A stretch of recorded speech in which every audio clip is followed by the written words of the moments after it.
Hello, hello. Good evening. Where's my game? There it is. Dun, dun. Welcome back. Our favorite attorney of the arcane. It's attorney of the arcane, but I keep saying arcane attorney. Whatever. He do be an attorney. He do be arcaning, so it's fine. Welcome back to Tyrion Cuthbert. We are in the middle of chapter 3.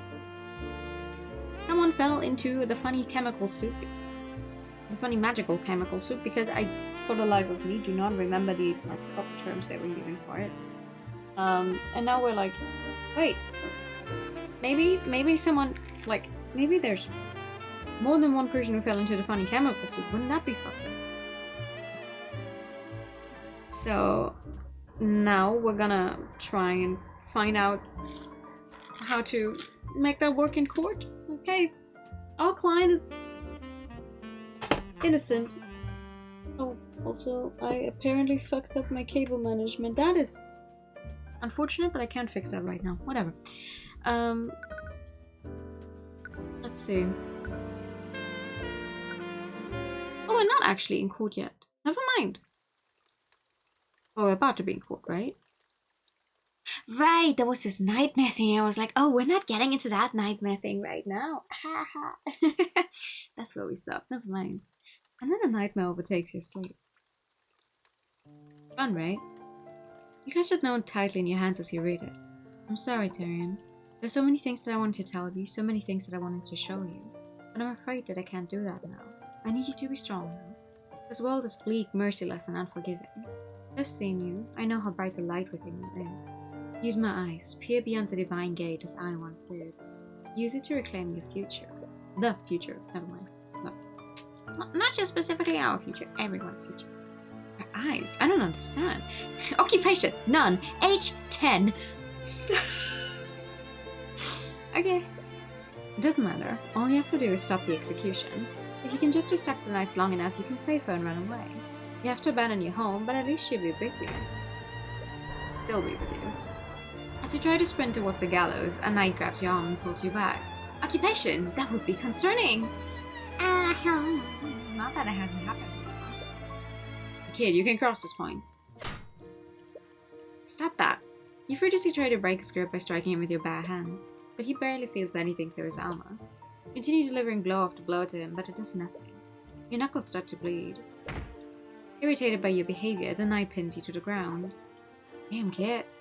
You desperately struggle against him to no avail, and from this position you have no choice but to watch what's happening. Wait, stop! You make eye contact with your mother one last time. Her body goes limp.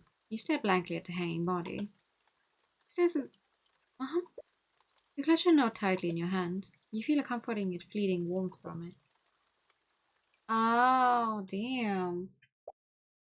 So they hung her? And he was watching it. Well, isn't that a fun memory for your entire life? Occupation going to heck. Tyrion? Celeste, You snap back awake. It was another nightmare. You notice that tears are streaming down your face. You quickly try to wring up your sleeve to wipe them away, but you realize that Celeste is firmly gripping your hand. Why are you...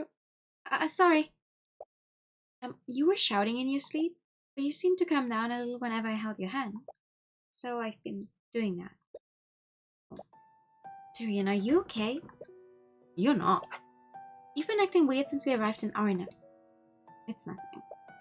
It's not nothing. Does it have something to do with your mother? For the past 2 nights you've been calling out for her in your sleep. Please, just talk to me. I'm your friend, aren't I? You never even realized it. You didn't have many people in your life after you left Oryx. You only had Miss Tamara. She never wanted to talk about what happened. She never wanted... Miss Mentor... Celeste, she's been there since you started your career. Of course she's your friend. She was also our first client. It all happened a long time ago. We lived here together in that old house. My mother was a merchant and a mage. Your mother was a mage? I guess the gift of magic skipped my generation. I could never use it.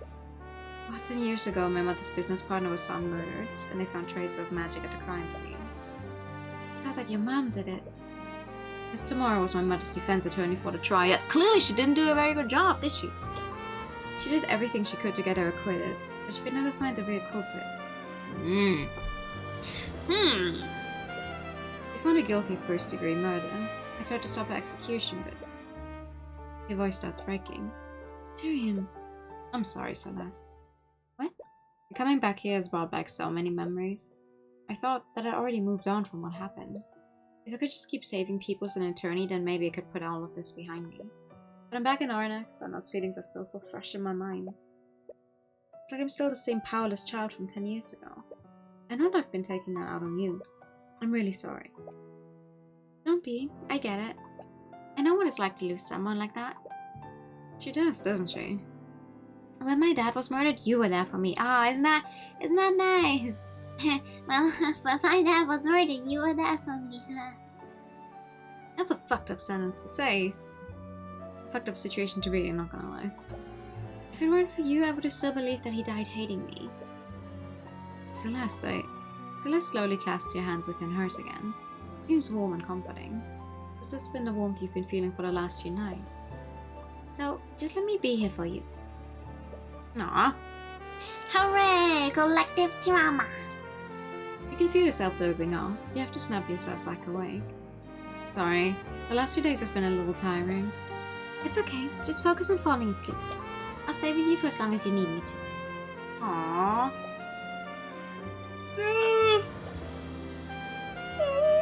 I'm also feeling pretty tired though. Just rest my eyes a bit. For the first time since you arrived in Ornax, you finally receive a good night's rest.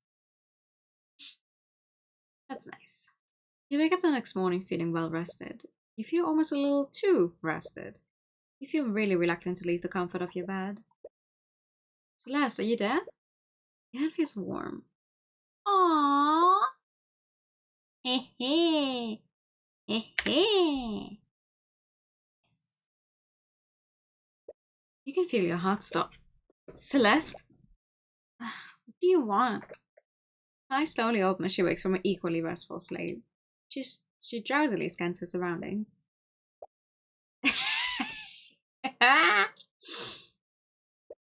You both got out of bed.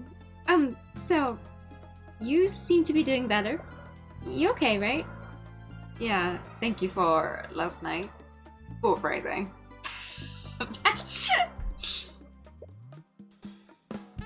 god, what voice did I give this guy? Are you there, Mr. Cuthbert? Ah, what the hell? Your soul nearly jumps out of your body. You suddenly hear Asta's voice, and it's extremely low. What voice did I give this guy? You look around to see where he is, but he's nowhere to be found. Asta? Ah, thank the skate lord, I've finally gotten through to you two. What? Where are you? I'm using a spell to speak with you right now. I apologize for contacting you in this manner, but I was worried that something had happened to you two. Right, of course. Anyways, what do you want at this time of day? This time of day? Mr. Cuthbert, it's 3 PM in the afternoon. What? 3 PM? You missed the entire morning. I hope everything's okay. Did something happen? No, everything's okay. Anyways, if it's already this late, we should head over to the refinery. Yes, the investigation. Let's do that immediately. Celeste immediately power walks out of the room. You quickly follow after her. If you're heading to the refinery, do you mind if I meet with you two? There's something that I'd like to ask you. Sure. Wonderful, I'll see you at the town square. The trauma couple snuggled a night salute. They were holding hands. We're even holding hands. That's crazy. You quickly meet Asta in the town square while you walk to the refinery. You and Celeste walk to your destination with purpose. A little too much purpose. It's almost as if you're both trying to distract yourselves from something. Every time you make eye contact with Celeste, she quickly glances away. You were wearing gloves and everything, calm down. It's a little awkward, but you much prefer theirs over the tense mood between you two yesterday. Anyways, Asta, what was that spell you used earlier? I'll let you speak with us without you being there. You seem to have her get some steamy fan service. Steamy! They held hands! Oh no! wow. Thank you for the pasta check and diary time. Oh, that was a conjuration spell. It's called send message. Message. I can't talk. Yeah. I just feel a little bit uneasy that you can just contact us out of the blue like that. Or wouldn't be you're a little worried about what he might have seen. Don't worry, this spell is perfectly harmless. I can give you the parameters if you'd like. Oh, yay, send message! Duration 1 hour. For the duration of the spell, the caster projects a voice to communicate with the target. Anyone within a 30 feet radius of the target can hear the caster's voice. The caster can also hear sounds close to the target, allowing for two-way communication. The target must be a person known to the caster. That person must also be conscious, otherwise the spell will fail. Alternatively, the target can be an object that is attuned to the caster's magic. Ah. Yeah, they certainly are embarrassed by it, but it's like, oh god, you guys held hands to both sleep better. Oh no. Wow.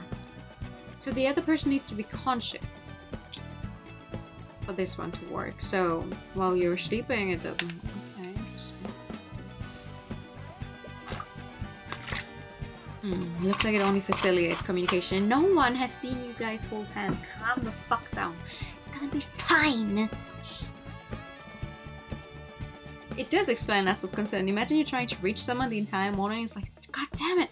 They're not conscious. Like, during the night, okay, they should be asleep, but some, like, normal human awake hours, if you're still not reaching them, that explains a lot of concern, yeah.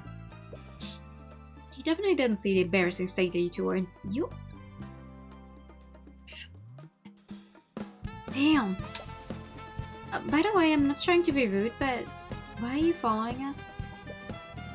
Oh, yes. I was still trying to think of the proper method to ask you, but you both seem to be on edge at the moment. And what did you want to ask us? You already told me about the traces of transmutation at the refinery. The trial yesterday really highlighted the significance of that. I can't simply stand by if I was a witness to a murder. And... may I join you in your investigation? I think I'm finding the voice I did for him again, maybe. You're questioning his motives for a variety of reasons. He was the only other mage that was at the scene of the crime, and between him and Lika, you definitely trust Lika more. Alright, I see no reason why not. Celeste shoots your concerned look. You subtly gesture for her to keep an eye on Esther. She nods in acknowledgement. Esther's your prime suspect right now, and he has to be aware of that. But if you keep him close to you, you might catch some dissonant thoughts through the eye. He's also the prince, so I don't... I'm not sure what to think of him yet. You arrive at the refinery and see that several knights from the Inquisition have already arrived. You glance at the damaged walkway and see Commander White there with a few of his knights. He seems to notice you too, but he only pays you a passing glance. Oh, Mr. Cuthbert, I've been waiting for you. For quite a while, may I add. Right, sorry about that. I suppose you have your reasons, and you've more than proven yourself worthy of my trust. Although... Tyrion gives Esther a suspicious side glance. He appears to have come to the same conclusion that you did. Well, you give me little reason to doubt your judgment. I will leave the investigation in your capable hands. Yeah, I don't think he's gonna lose his job. Like, he might get a lot of flack and a lot of goddamn. How bad are you at your job? But he won't lose it. Speaking of the investigation, where should we start first? Now that we've got an Inquisition involved, we might be able to learn more about the magical traces at the crime scene. You look at Commander White, who's inspecting the walkway. It's probably your best bet for getting more information about the investigation. That makes sense. But also, do you have anything interesting to say? I'm quite pleased with your work during the trial. I'm glad I put my trust in you. Thank you, but we're still a long way from getting your case dismissed. Showing the possibility of a murder definitely makes things much more complicated. I see no reason to blame yourself. You merely played the cards that you were dealt. Honestly, I'm still trying to make sense of what happened. Do you have any idea who the second victim might be? I have no idea, but all of my other employees are accounted for. I doubt that it was anyone who worked for me. And who was it? Aside from Justin Wei, every employee who works at the Arcane Refinery is accounted for. Justin is the only Dragon employee who fell into the vat of corrosive chemicals. That's what they were called. Hey, Bubba, good evening. To be perfectly honest, I'm a little concerned with how many unauthorized people were there that day. He has a point. It seems strange that Justin, Nika, and Morrison were all there. That's true, that's true. Let me check out the walkway then. I wish I could. I don't know what's wrong today. Oh, it's you two. Who's this? What the hell? Commander, please don't... What the hell are you two doing with the Crown Prince? What? It appears that my cover has been blown, as they say. Did he just say that you're the Crown Prince? Yes. My full name is Asta de Vivengard, the 4th heir to the throne of Vivengard. Well, congratulations. This entire time you've been speaking to the heir to the throne. I was hoping that it wouldn't come to this. Oh, sorry, your Majesty. Please, none of that. I would much prefer if you all continue to call me Esther. No, I could never. You've never seen a commander this flustered before. Why did you find the need to hide this from us? I didn't want you to think less of me. I admire your work, Mr. Cuthbert, which is why I was afraid you wouldn't speak with me if you knew the truth. In a way, he was correct to assume that. As a member of the royal family, he represents everything that you and Miss Tamara are fighting against. But he does look like a sincere and genuine person. At the very least, you haven't seen anything incriminating through the eye of Horus. Anyways, this complicates things greatly. Esther's your primary suspect, so if you did commit the murder, you would have to implicate a member of the royal family. Nobleman is one thing, but would it even be possible to convict the Crown Prince? Well, no matter what, you won't stop seeking justice. Let's just hope he's not the murderer. Doesn't matter who you're facing, be they man, king, or god, or prince. In Princess aside, you came here to talk to the commander about this investigation. As Esther's accompanying you, he might be more inclined to share details with you. I like that he says like, oh, it says Esther's with you. He probably would have shared some details with you anyway. Commander White is not a bad person when it comes to working with us, from what we've seen, not gonna lie. I'm surprised that the Inquisition is even here. I thought you were all busy investigating Asta's missing ship. Wait, you know about that? Commander glances nervously at Asta. We wanted to put more of our people there, but Lady Stewart insisted that we focus on a Dracagen case. As you should. I would much rather have you find justice for Justin Wayne. It's far more important than looking for some musty old ship. Right. Let's get for real. It's probably not just some musty old ship. Have you discovered anything about the magical traces here? We did take a look at it, and it's definitely suspicious. The only rares with magical traces on them are these, and the fact that we can still see them means that they were left within the last 48 hours. It's looking pretty likely that someone used transmutation on these rails at night. It still doesn't make sense though. Why would someone weaken these rails specifically? I have no idea, I'm just as confused as you are. It's really foul play that someone knew that Justin or some other person would be in this exact place. Could have been warned and knows that the victim's last name was The Way. Justin The Way. Yeah. Has the Inquisition found any evidence to prove my theory? You mean about a second person falling into the vat? Sorry kid, but it ain't that simple. The body of the Justin fella sort of dissolved. It's quite gruesome. If another person had fallen in, their body would have dissolved too. But we could only find some bone fragments, blood, and a lot of metallic shards. You've been able to use divination magic to identify the bone fragments? Yup, the ones we found all belong to Justin Way. No signs of bones from another person. Inquisition was able to fish out several pieces of bone matter and metallic shards from the vat that Justin Way fell into. Divination magic confirms that the bones belong to him, none of the bone matter we found belonged to another person. Maybe as an identical twin. Though I don't think... No. No, but there would still be different bones then. There wasn't any evidence of another person falling in. Theory I've been incorrect then. Are you sure that you and Morrison saw a person fall into the vat, Asta? I definitely saw someone fall off the walkway and break the guardrails. While thinking back on it, I didn't recognize who exactly that person was. The album master and I were pretty far away, and it wasn't well lit. Do you think the second victim's body fully dissolved? That might explain why we can't find any bone matter from them. No, if my theory is correct, the second victim fell in minutes after Justin fell. It wouldn't make sense if that person's body fully dissolved before Justin's. Why can't you find any bone matter of this second person? Maybe the second person was, what's the word? An illusion. Illusion magic. No, but, no, we don't have any trace of illusion magic now. So hi Anna, thank you for the invite.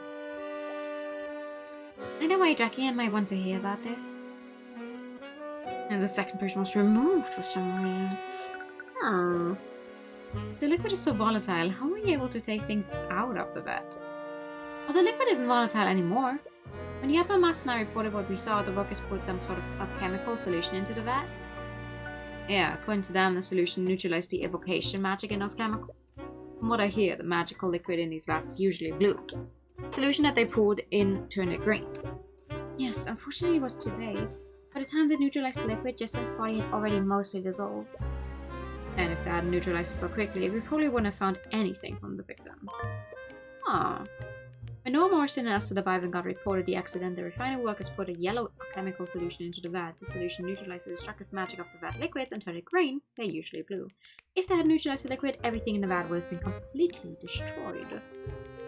Shh. What's with me and S sounds today? I still can't believe that you've been the crown prince this entire time. I wasn't trying to deceive you. I was just worried that you might treat me differently if you knew the truth. Oh, right. Should I call Steven over here for you? She'd probably want to see you. No, I think it would be best if you didn't. Oh, I remember now. If you're the crown prince, that makes prosecutor Steven your fiancé. Right, Lady Frigga mentioned it during the Nightgrave case. That's why the name Asta's unfamiliar. That's what I said last time. You saw it in her thoughts. Miriam, she's got me so much trouble over publicly revealing my marriage to Lady Stewind. I'd hope to keep it a secret for much longer. Oh, why? No, wait a minute. Oh. Okay, that's the exact same thing I had earlier. And what about the guardrails? Okay.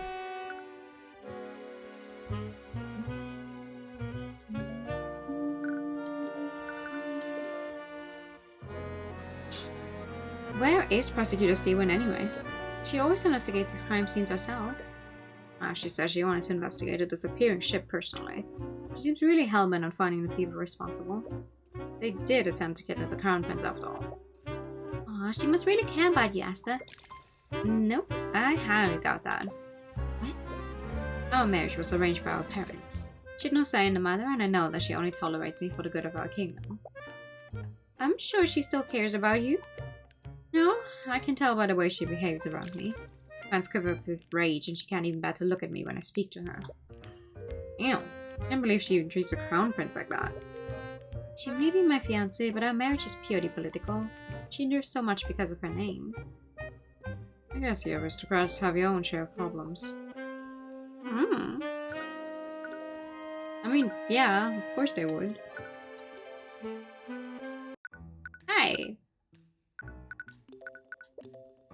Jack again, we spoke with the Inquisition about what they found in the vat, and they could only find bone matter belonging to Justin. Well, that and several metallic shards. What? That can't be right. I know, I was hoping to find some hard evidence to prove my theory. Hi, good evening! I have to find another approach to prove it. No, that's not what I meant. There shouldn't be any solid matter in those vats. Are you talking about the metallic shards? I just assumed that those were some kind of magical byproduct. No, the refinement process requires that everything in a vat remains a liquid. Solid matter would absorb the liquid's magical properties and taint the entire batch. So those metal shards weren't supposed to be in there. Do you think they came from the broken pieces of the railing? Possibly. We'll probably want to double check with the commander to make sure. This is definitely strange. You need to take a moment to work through all of this. Ah! Yes! It's deduction time. It was a Tyrion stream. Hell yeah!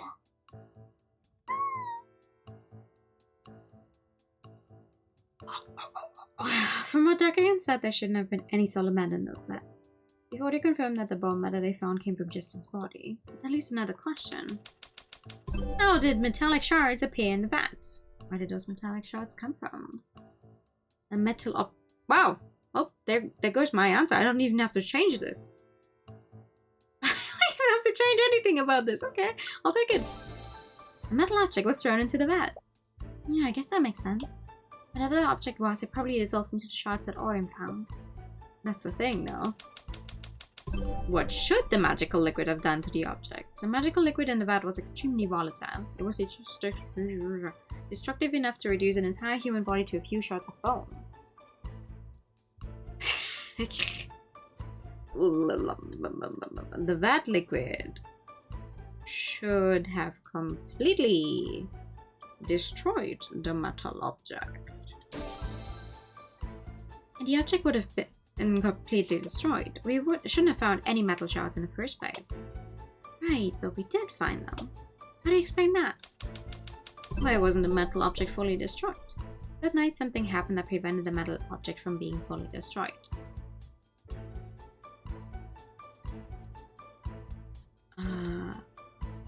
Neutralized shortly after the accident was reported. When Aston Morrison reported the accident, the workers immediately neutralized the liquid's magic. They did this to attempt to save Justin, but it would have also stopped the liquid from destroying anything else within the vat. So that's why he found those metal shards. And whatever that metal object was, it was only partially destroyed. This means that it fell into the vat around the time that Justin fell into the vat. If it fell a while before the accident, it would have dissolved completely. And if it fell after the accident, it wouldn't have dissolved at all. Furthermore, whatever the object was, it was probably as large as Justin. A large, unknown metal object fell into the vat around the time that Justin Ray fell into it. The magical liquid reduced it to several small metallic shards. Do you think this metal object had something to do with the second victim? Maybe they were holding it when they fell in. I'm not sure, but it's definitely possible. We should take a closer look at the metallic shards that Commander White found. Those shards might help us identify the second victim. If that person even exists. Right, so...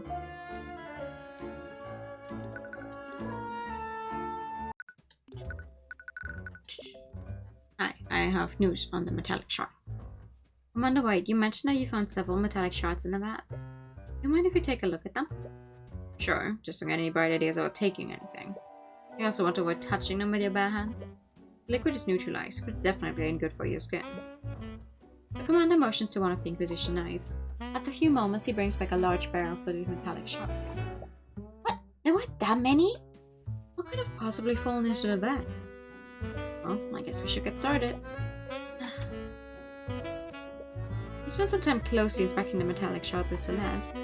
The shards are only the size of small rocks, and it's difficult to find any discerning features.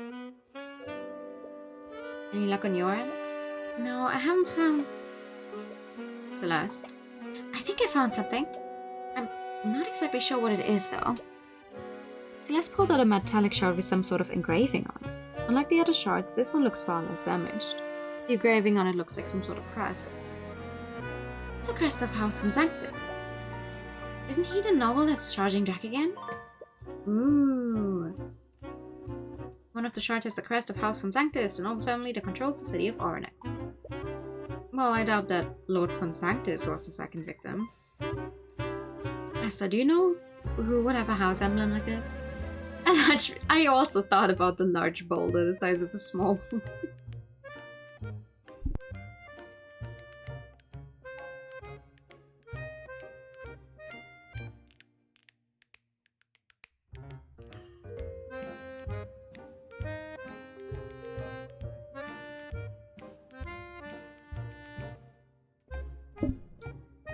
Something, is it so hard to knock? Normally only the Lord's Retainers would have the emblems of this house. Well, I doubt that Justin was the one that is in his position. Do you think one of the Von Sanctus Retainers fell into the vat that name? It's definitely possible, but if that did happen, why haven't we heard about it? Lord Von Sanctus would have the resources to keep something like that out of the public eye. The only way to know for sure would be to ask him ourselves. But even if we could talk to him, he would never cooperate with us. He would maybe cooperate with the Crown Prince, though. You glance at the Prince. Someone of his station would have no trouble meeting with Lord Von Sanctus. An idea begins to form in your mind. Unless... What is it, Mr. Cuthbert?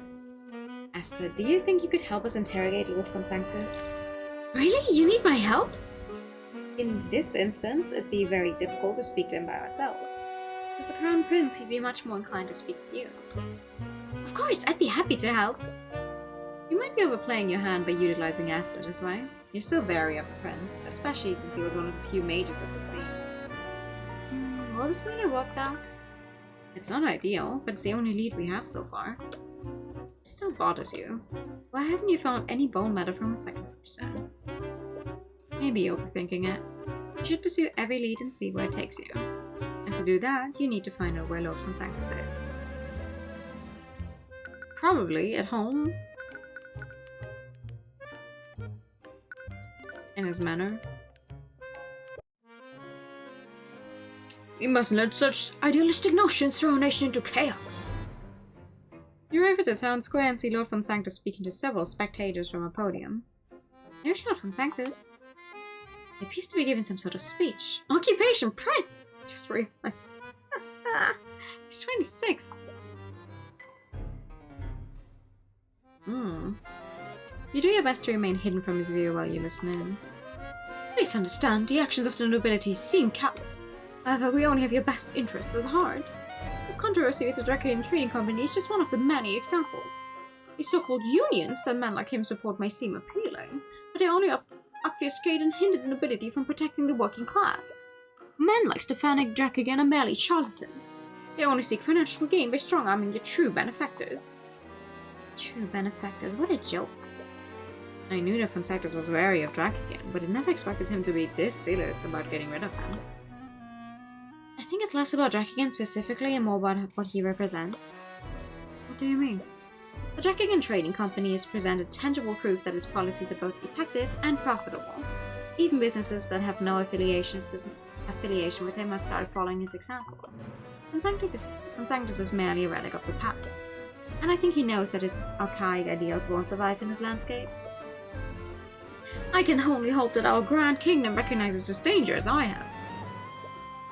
The pompous noble leaves the podium as the citizens ponder his words. What a load of garbage. It's obvious that Von Sanctus knows his days are numbered. Look what happened. A little common folk set their own standards and a young man died. So you have a point there. You saw Von Sanctus get into a carriage shortly after his speech. It appears to be heading back to his manor. Oh, okay. Back to the manor.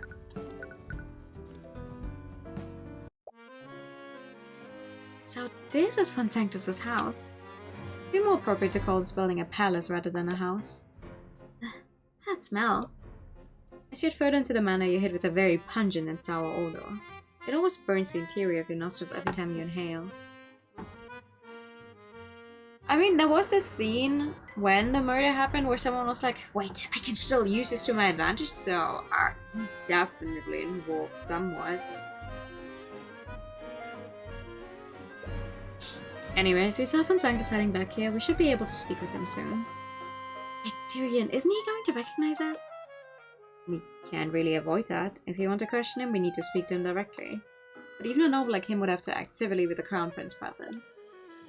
You mean like how you civilly embarrassed and insulted him a few days ago? Right, you completely forgot about the chess tournament. Well, it's not as if we can hide our identities from him. I faced him in a chess tournament and I'm Dracoid's attorney. He knows what we look like. What we look like? Wait, that's it! What? Illusion! Wait, what are you? She knows illusion magic now? Damn, girl! What kind of family set you out? There's no way. Like, Her aptitude for magic is too strong for a random mage. Oh, that's quite impressive, Celeste. Right? I've been practicing that one. What are you two talking about? I think you should see for yourself. Prince gestures towards a nearby mirror in the hallway. You reluctantly approach it. Just what exactly did Celeste do to you? What? Why do I look like Reese Rudolph? Looks great, right? Eris thought that one to me. Do you honestly expect him to fall for this? He's probably a powerful mage. He'd see right through this. You telling me that the Crown Prince is here? Why didn't you notify me sooner? You hear Von Sanctus shouting at his attendant from down the hallway. He seems to be quickly heading his way. Uh-oh. You might want to disguise yourself as well, Celeste. Don't encourage her. This is extremely illegal. Right, look, you should just dispel this ridiculous disguise and... He's almost here. I can't think of anyone. I'm terribly sorry for keeping your highness waiting. Illusia! Oh. What was that? What are you talking about? I could have sworn that I heard something.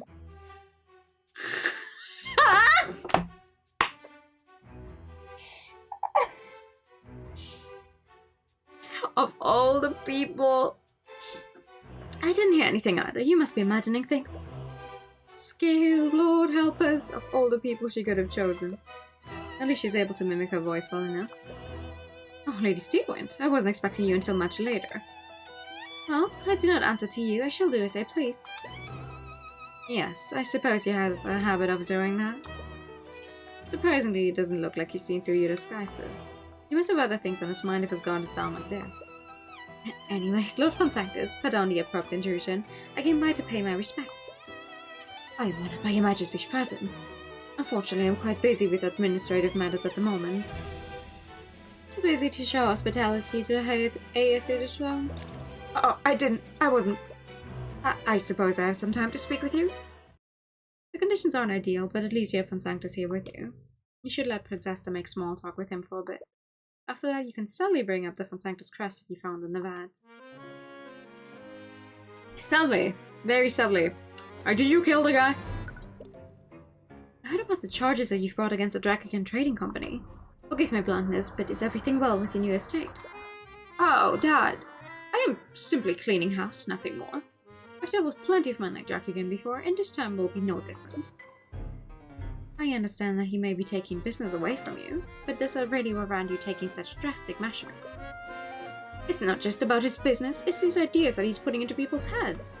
He's allowed these unions to continue existing, and other businesses are following his example. It's absolutely absurd. It's as if the entire world has gone mad. I see. Our society only functions when the lower class knows their place. That's how our society functions, and perhaps it is flawed. You're still young, Prince Asta. His righteous ideals may sound appealing, but they are the path to disorder. The common folk do not care about the well-being of our kingdom as a whole. But you do? About the kingdom as a whole, or only your own pockets? They only care about themselves, individually. If you allow them to become empowered, they will use their power selfishly.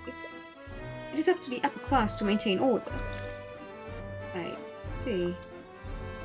Yeah. By the way, I'm surprised that you are representing Lord Von Sanctus, Lady Steelwind. Right. What is he doing? It's already hard enough to maintain this rose. I know that you recently became a prosecutor, but I never imagined that you represent a noble. Don't get ahead of yourself, Asta. What does that even mean? Let's not be coy, Lady Steelwind. If you must know, Your Majesty, how Steelwind and I came to an agreement. The fair lady is so keen on wasting her talents on civil work. Given that, I might as well utilize her to my benefit. Ooh. Do not speak to her like that. That's a good sprite. Hell yeah. Oh, I meant no disrespect. But rest assured, this is only temporary. I see. So you have an arrangement with Lucius Steelwind. It seems as Asta's collecting his own information. Aha! By the way, Lord Von Sanctus, have any of your tenants gone missing lately? That's an oddly specific question. But no, all of my tenants are accounted for. You don't see any dissonant thoughts from the eye. They could be unconsciously shielding himself from it. Unions! How scandalous! The working class! How dare they unionize! I must ask, why would you ask such a question? You see, I actually found the discarded trinket while walking around the city. It had the crest of House Von Sanctus on it. I was worried that something unsavory might have happened to one of your people. I see. I suppose you must be on edge after what happened to your ship. However, items with the Von Sanctus crest are quite common nowadays. Really? The item that you found must have been a product produced by Von Sanctus Industries. An item produced by Von Sanctus Industries? So the Von Sanctus crest is on some of the items produced by your company. Not just some of the items. The Von Sanctus crest is engraved on every product created by Von Sanctus Industries. How long is this fucking train? Be gone. As a result, people have come to associate the quality of our products with the quality of House Von Sanctus. Or at least they did, until hacks like Drakigan came out of the woodwork. So in other words, it's just branding. What type of products does Von Sanctus Industries produce? We used to produce magical accessories for mages, but now we produce all manners of products. As the head of commerce in our kingdom, we've diversified our holdings. Oh. Ugh, that means the metal shards could have come from anything. Von Sanctus Industries places its crest on all of its products, therefore this shard could have potentially come from a product produced by Von Sanctus Industries. Okay, thank you. Seems this line of questioning led to a dead end. Is it really impossible to identify where a shard came from? Do you sell your products to the Drakigan Trading Company? Yes, of course I do. Despite my misgivings with Drakigan, it would be foolish of me if I didn't do business with them. That means that there are Von Sanctus products in the Arcane Refinery. You're called Von Sanctus Industries after all. It's true. The metal shards could have been from some sort of industrial tool. What are you implying, Lady Steelwind? Such nervousness to the eye. Does he know something? Why would he get so defensive over a question like that? Or was there Von Sanctus product in the refinery on the night of the murder? Oh! She misspoke and said murder instead of accident, but that is evoking a reaction. Answer the question. Celeste attempts to loudly stamp the tip of her cane on the ground, only to realize that her cane isn't actually real. I wonder if the cane is like an accessory choice or like an actual, hey, she needs that cane to walk choice, because that would be... Just welcome back. She loses her balance and tips over a nearby vase. The vase shatters on the ground, creating quite a mess of broken shards and water. Lady Steelwind, are you okay?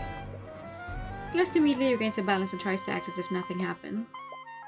I'm not paying for that. Lord Von Sanctus completely loses his composure and recoils at the sight of the broken vase. Construct! I require your assistance. Acknowledged. In response to Von Sanctus's call, an arcane construct walks out from a nearby closet. Construct, clean up this mess at once. Seems very disturbed by the mess. Is he some sort of clean freak? Acknowledged. Construct begins quickly picking up the shards of the broken vase. I hope so. I hope it's like not just a haha, we gave her the cane for funnies reason, but like no, actually, here you go, it's a mobility aid. Yeah. You own a cane construct. I do. Von Sanctus Industries is the inventor of arcane constructs after all. Right, you recall Celeste mentioning that earlier. Would you like one, Your Highness? My apologies, I'm not very interested in using artificery. Suit yourself. In any case, I'm afraid Lady Steelwind must be taking her leave now. What? Remember, you said that you could only accompany me for 1 hour. It's close to being 1 hour, right, Lady Steelwind? What are you? Right, 1 hour. It would definitely not be good for us to be here for more than 1 hour. Oh, does this illusion only last for 1 hour? In the meantime, may I discuss some personal matters with you, Lord Von Sanctus? I'm at your disposal, Your Majesty. You always know about the prince. It appears that he didn't come here just to help you. But you suppose you've gotten all of the information you need out of Von Sanctus. It's time to move on to the next lead. To be fair, it would have been crazy if the prince just went along for literally only us and not like to also get something done himself, like. That was embarrassing. Yeah, that was a bit too close for comfort. Well, at least no one saw through our disguises. Except now we're running into the actual steel winds. Of course. Are you an attendant here? Please notify Lord von Sanctus that The real Arya Steelwind walks through the front door of the manor just as you are about to exit. She immediately stops in her tracks upon meeting her doppelganger. Aboria. Everyone spells Steelwind dispels the illusions over you and Celeste. Upon seeing who you really are, she lets out an irritated sigh. Is impersonating the Steelwind some kind of hobby for you, Miss McCoy? She looks really angry this time. No, there was a really good reason for us doing this. Let me guess, you wanted to interrogate von Sanctus without him knowing who you really were? No? Lying about your name is one murder, but impersonating a noble using magic is a serious crime. Tyrion, help, please? Are you seriously going to have to defend her in court again? You quickly try to think of a way to defuse the situation. Sorry for the wait, you two. I had to discuss... Oh, Lady Steelwind. Great! According to Asta, Steelwind despises him. Knowing that he was a part of this will just make things worse. Yeah. Oh! She does...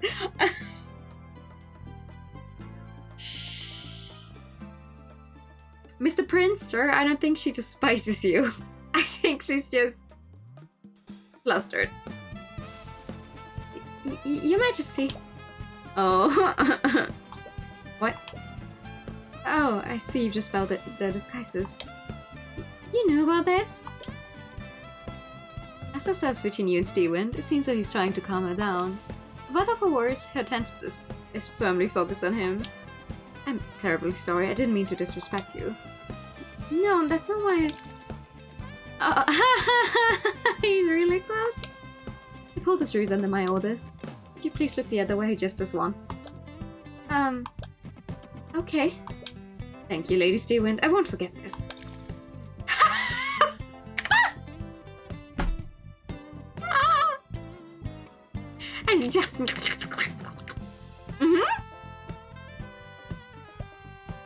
I need to go. Well, that was certainly something. I'm sorry you two had to see that. What?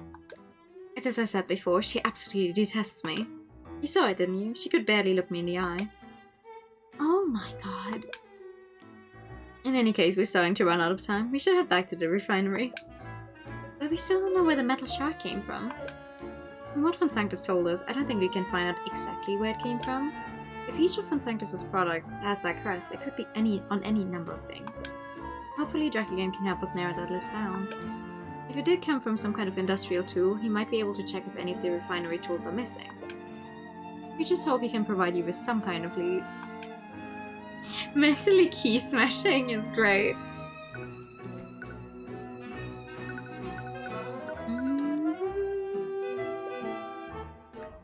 Hello again, Mr. Cuthbert. I hope you have good news.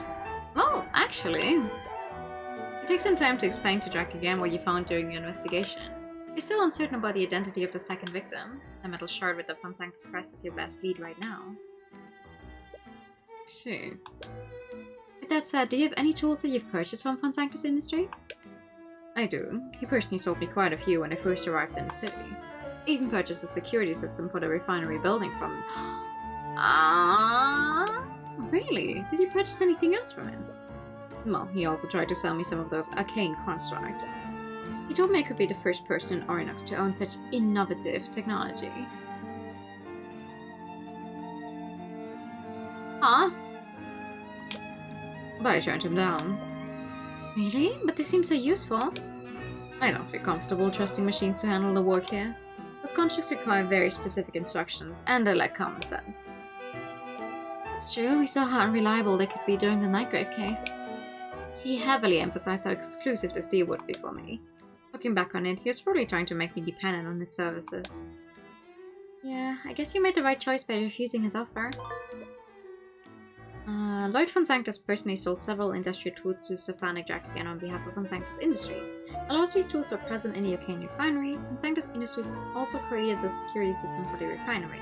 Von Phansagras attempted to sell Drakigan a few arcane constructs, a product that is not available to anyone else in Ornyx. However, Stefanik Drakigan did not trust the construct's ability to perform tasks effectively. He did not purchase any. Anyways, have any of the tools from Phansagras Industries been reported missing? The Inquisition actually asked me the same question, so I took some time today to check my inventory. Why would the Inquisition ask him for that? Did Steven come to the same conclusion as you did? There was one tool that was unaccounted for. Really? What kind of tool was it? A rod of mending. It's a large tool that we use to repair damage on the machines. A tool for repairs? How large was it?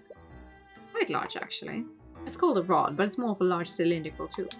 It requires 2 people to properly carry and use it. Wait, a repair tool like that would use transmutation magic, right? That's right. What if the rod of mending was the thing that weakened the guardrail? Is that possible, Drakigan? I suppose that is possible. Now that you mention it, I recall there being a way to reverse its effects. You never even considered that the transmutation traces were left by an artificiery tool. That does lift some suspicion of a faster. An artificiery tool that channels transmutation magic to repair objects. It's possible to reverse its magic and cause it to weaken objects instead of repairing them. It's quite large and requires 2 people to properly carry and use it. Someone could have sabotaged the rail with the rod, and they might have thrown it into the vat to cover their tracks. But it didn't completely dissolve. That would mean that they threw the rod in close to when Justin fell off the walkway. It can't be a coincidence that these 2 events happened so close to each other. We still have no idea who actually broke the guardrail. We didn't find a second body in the vat, and we don't have evidence that proves a second victim even exists. I feel as if we have more questions than answers at the moment. We found a few facts about the case, though. And the Inquisition has verified the trace of transmutation on the guardrail. The burden of proof is still on the prosecution to prove that Drakigan is at fault. Even if Steven... Why this voice? Even if Steven has a proper explanation for that, I can counter her with the facts we learned thus far. I just hope the trial goes as smoothly as you're describing. No! It rarely ever does, but knowing that would just needlessly stress him out. Regardless, I appreciate the work that you've done thus far. I'll leave things in your very capable hands. I just hope that you don't encounter any more curveballs tomorrow. That's... You may hope for that, but...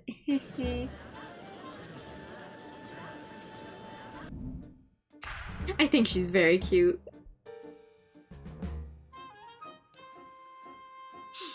Court is now resumed for the trial of Stefanik Drakigan. Let's review the proceedings from 2 days ago. The first effects of this case seem very straightforward. The victim, Justin Wei, put his weight on a poorly maintained guardrail on the refinery grounds. Said guardrail broke, causing Justin Wei to fall to his death. However, the defense presented a shocking piece of evidence in the previous proceedings. Traces of transmutation magic were found on that same broken guardrail. This new evidence implies that sabotage, if not outright foul play, played a part in the death of the victim. This evidence is also accompanied by conflicting testimonies from witnesses. All of these elements have thrown quite some doubt on the validity of the prosecution's case. Yes, however, the prosecution maintains that the Drakigan Trading Company is at fault for Justin Wei's death. Even though someone may have sabotaged the guardrails. The prosecution acknowledges that sabotage may have occurred at the scene of the accident. However, we also believe that there are several factors in this case that the court is overlooking. As we all know, several witnesses were present at the refinery at the time of the accident. The album master was showing a patron around the refinery. Also, Rikatsuda was making a food delivery and entered the building, and of course the victim, Justin Wei, was obviously present as well. Each and every one of these people had no business being in the refinery that night. In the case of the album master and his patron, it would be hardly reasonable for anyone to stop them. You doubt anyone would stand in the way of the Crown Prince. That may be, but Justin Wei worked in the freight division and should not have been at the scene. I've already verified this with my client. The victim was not authorized to be in the refinery building. And who stopped Justin Wei from entering the area unauthorized? Isn't the defendant's duty to prevent such individuals from entering the building? My client can't be held responsible for Justin's breach of the set protocols. And you surely can't hold my client responsible for someone sabotaging the guardrail. The so-called sabotage is only theoretical until a proper culprit is found. I might be compelled to agree with you, Miss Stewart. After all, there's no hard evidence that proves the traces of transmutation were left by a specific spell. What kind of mental gymnastics is that? Every part of the guardrail that had traces on it was rusted. and in context of what happened to suit their purposes. Hard evidence means everything here, and the rod of mending has been reduced to shards in the vat. Without a complete rod, you can't prove that someone used it to sabotage the guardrail. Regardless, it is not the responsibility of the Drakigan Trading Company to ensure that its employees do not wander into restricted areas. Blaming a potential saboteur puts the cart before the horse. It doesn't just stop with Justin Wei either. Why was Mosarika Tudor able to enter the building? She doesn't even work for the refinery, yet she was able to waltz into the building without any trouble. Actually, Steven does have a point about Pika. Shouldn't something have stopped her from entering that area? He doubt the Drakigan would show that kind of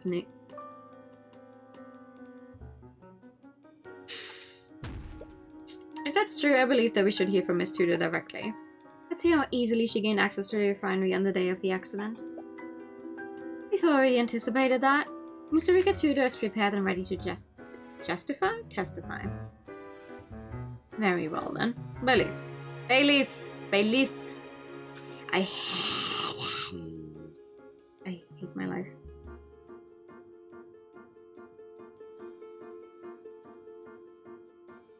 Please escort Miss Tudor to the stand.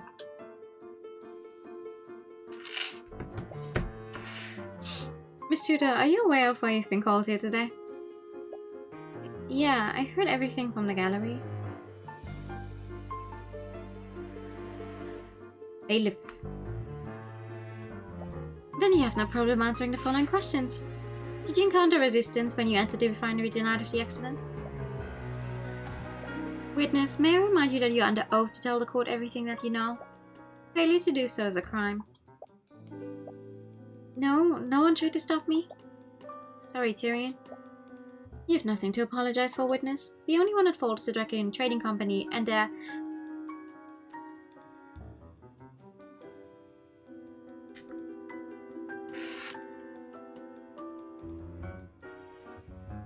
negligence.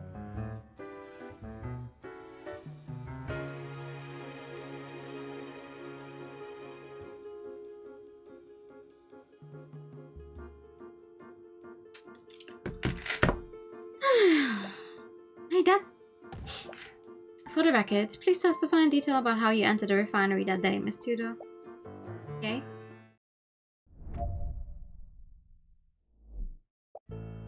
That day I was looking for Justin in the freight area, but I couldn't find him. I decided to look for him in the refinery's main building. There was some kind of magical door leading into it, but it was unlocked. Nothing really stopped me from entering the refinery building. What? What magical door? This is the first time I heard about a magical door. Hello? So, hi, good evening. As the court can clearly see, there were no safeguards preventing the witness from entering the restricted area.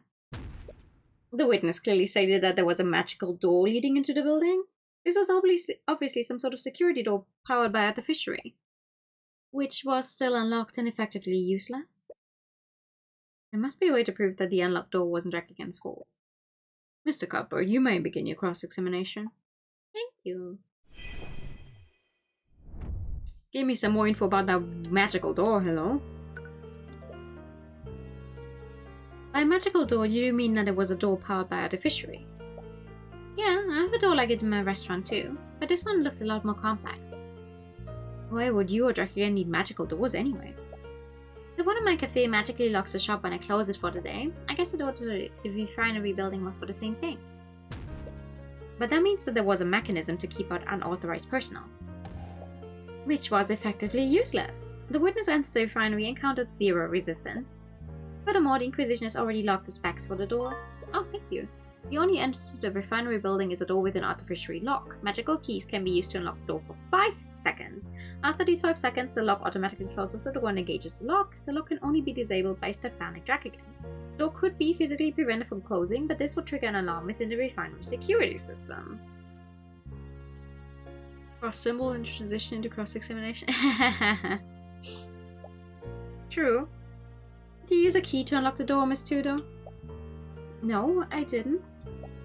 As you can see from this report, Stephanic Drakigan was the only person capable of disabling the lock. I guess Mr. Drakigan kept the door unlocked during work hours.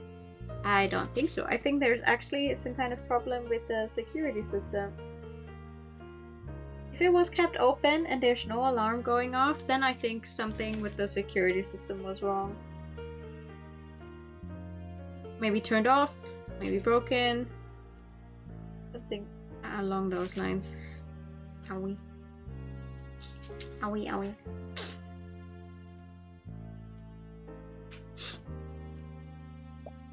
This means that it's entirely Draken's fault that the victim gained access to the building in the first place.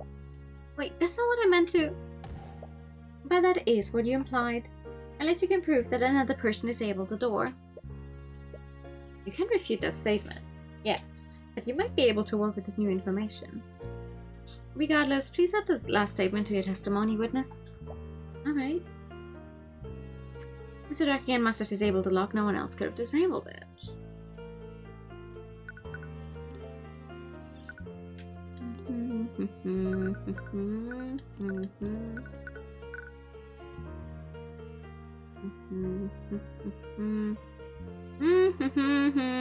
Oh, you can't see that. Disable mundane and magical locks. Objection! Maybe. Miss Stewart, you claim that my clan expressed negligence by disabling the door. This is the reason why the security door was unlocked and why the current witness was able to enter the building. That's correct. Your client's negligence allowed unauthorized persons like Justin Wade to gain access to the building. And regardless of any sabotage, Justin Wade died because he was in said unauthorized area. And what if I told you that another person may have disabled the door? Not because of laziness, but for more nefarious purposes? What are you talking about? If you recall, the witness entered the refinery building and spotted Justin Wade afterward. This means that Justin Wade entered the building before her. So that begs the question, how did Justin Wade enter the building? The answer's obvious. He entered the same way the witness did, through the unlocked door. Not quite, Miss Eowyn.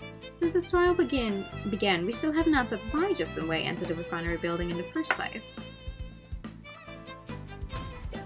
He entered the refinery building with the intent of robbing my client's personal space. His client's personal space! This is Drakigan. He likes his personal space. This is Justin. He also likes Drakigan's personal space. No, personal safe. Yeah, I'm mocking the word for existing. That's exactly what I'm doing. I already told you, Tyrion, he would never do something like that. I feel a little guilty about insulting a dead man's name like this, but it's the only possibility that makes sense. I'm sorry, Rika, but there are things about Justin that even you didn't know about. The truth is that he was deeply indebted to a crime lord named the Eye Taker, and he was extremely desperate to wipe that debt as soon as he could. Crime lord? I won't ask how you came across this information, Mr. Cuthbert, but what does this have to do with the disabled magical lock? Miss Stewart, Justin owned a set of tools that he used for picking mundane and magical locks. The safe that he was planning to rob was located at my client's office within the refinery building. Tyrion is an attorney at 20? Yeah. Listen, the ages of these people don't surprise me. After... It's like, nah, sure, whatever. I have witnesses who saw Justin retrieve those tools shortly before the night of the accident. He clearly had a plan to disable any locks that stood between him and that safe. This means that it's entirely possible that Justin disabled the locked refinery door illegally. I like that they capitalized refinery door. It's like, the door. We're not actually going to bring them in, are we? Yeah, I'm kind of bluffing right now.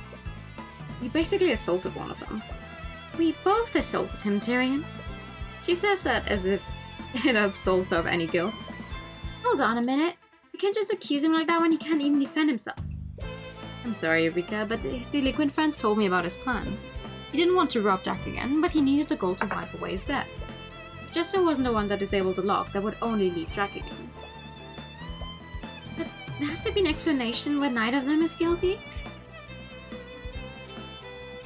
A cool and jaded big sis at 21? Oh my god. Maybe when I was a teenager, I would have said, okay, yeah, cool, 21. She's a cool older sis, but now I'm like, that's a child.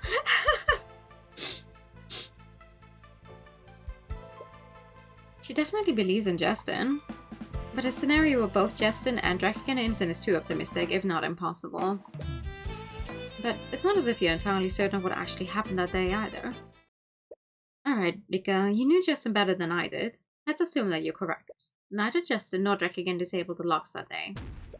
How did either of you enter the refinery then? Well, someone must have disabled it before then. Let me think through this.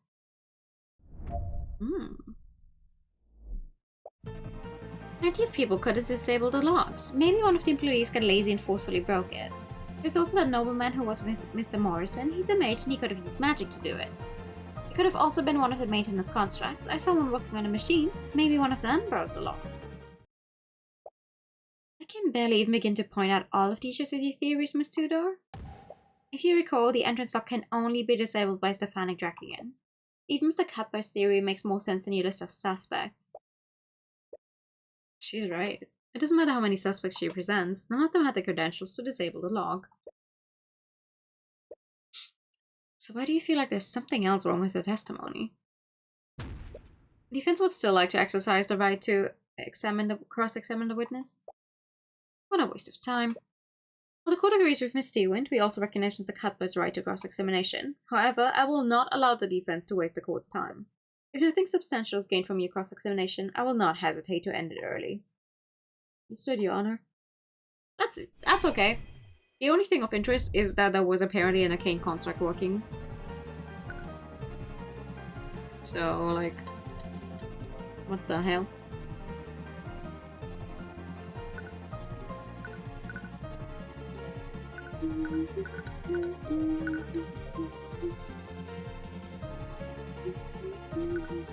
Objection! That can't be right. That can't be right, can it? Nika, you said that you saw a maintenance construct inside the refinery building. Are you sure there was an arcane construct? What is wrong today? I cannot talk. Yeah, I've been keeping an eye on them in the Fun Sanctus catalogs, but they're not available to the public yet. When you saw this arcane construct, what was it doing? I'm not exactly sure, but it looked like it was doing maintenance on the machines. Maintenance on the machines? It shouldn't have been there in the first place. What's it doing there, and more importantly, who sent it there? Where are you going with this, Mr. Cuthbert? Arcane constructs only perform the actions that they're ordered to do. Yeah, but the refinery doesn't own any. For the power to pronounce negligence correctly, damn it! You win some and you lose some. A construct like Arcane Refinery would only take orders from the administrator, Stephanic Drakigan. Unless you want to apply the construct about the lock on his orders. I agree, a construct owned by my client wouldn't have done that. But arcane constructs are extremely rare and not available to the general public yet. Furthermore, they're only produced and sold by Fun Sanctus Industries. Lord Fun Sanctus personally sold several products to the Drakigan Trading Company. However, when offered the opportunity to purchase his arcane constructs, my client turned him down. What? My client disliked the construct's flawed intelligence, but didn't want them working in the refinery. He turned down Lord Fun Sanctus' offer in favor of utilizing human labor. Wait, then why did I see a construct there? Exactly. If my client did not own any constructs, why did the witness see one there? Or to phrase this question differently, who sent that construct there?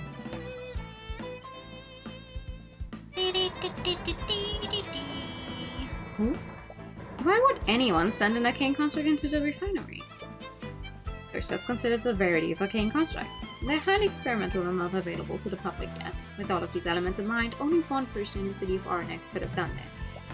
Wait, you can't possibly mean... I do, Miss Stewart. Who sent the arcane construct? Few individuals had access to an arcane construct, and even fewer had the ability to disable the locked door without alerting the security system. You can only have concentration one spell at a time in D&D, you know? Oh, is that what they mean every time? Like when it's... Oh, you can't see that, can you? But it says here concentration? No. So, like, you can have this spell running, but only another spell that... There's nothing here, I still have a sound effect. Interesting. Hell.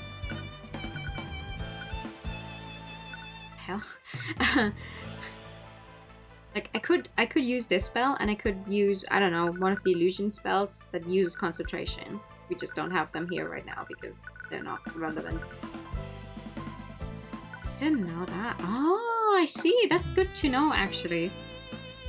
Because I was also like, what the fuck did I mean with concentration? It's like, okay, I need to be concentrating on the skill. Yeah, sure, but does that also mean... Wait, does that also mean if I have a skill that has a duration of 1 hour, I need to be concentrating on it for 1 hour? Until it runs out? Anyway, I want to show this to you. Every day I learn new things about D&D. In everything except for D&D itself. Only one individual could have done everything that I described. Lord Von Sanctus, the noble lord of Oranax. Oh, okay. You can't be serious. Are you accusing Lord Von Sanctus of illegally sending a construct into the Arcane Refinery? Yes! What possible reason would he have to do that? When Nika saw the construct, she said that it was working on the machines, but the construct was sent by Von Sanctus. It didn't actually work for Draken. But that means... Nika, when you saw the construct in the refinery, was it carrying anything? Yeah, actually. It was carrying a large cylindrical machine and it looked pretty heavy. Like it would normally need to be held by 2 people. Yes, how did you know? It all makes sense now. Von Sanctus has been far too aggressive in pushing these charges. It wasn't because he was desperate to get rid of Drac again. It was because he needed to cover up what actually happened. Mr. Cuthbert, where are you going with this? You see, Your Honor, the tool that the witness saw this construct carrying wasn't just any tool. It was a rod of mending, an artificial tool that channels transmutation magic. Transmutation magic? As in, magic that could be used to weaken and sabotage parts of the refinery. Are you seriously accusing... Your Honor, Lord Von Sanctus sent a construct into the Arcane Refinery to sabotage it. In other words, Lord Von Sanctus is responsible for the guardrail breaking. I think that's enough out of you, you upstart commoner.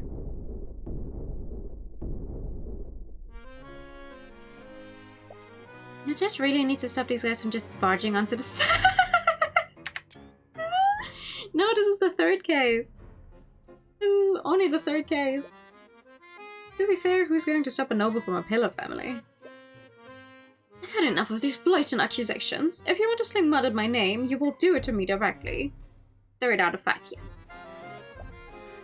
Lord Von Sanctus, I would highly advise against doing this. Please, do you think I'm not like that fool Pierce? Defense theory is laughable, and I have several pieces of evidence that can easily prove my innocence. He has a good poker face, but the eye is telling you that he's a little desperate. Very well. If defense wishes to accuse you, I see no harm in allowing you to defend yourself.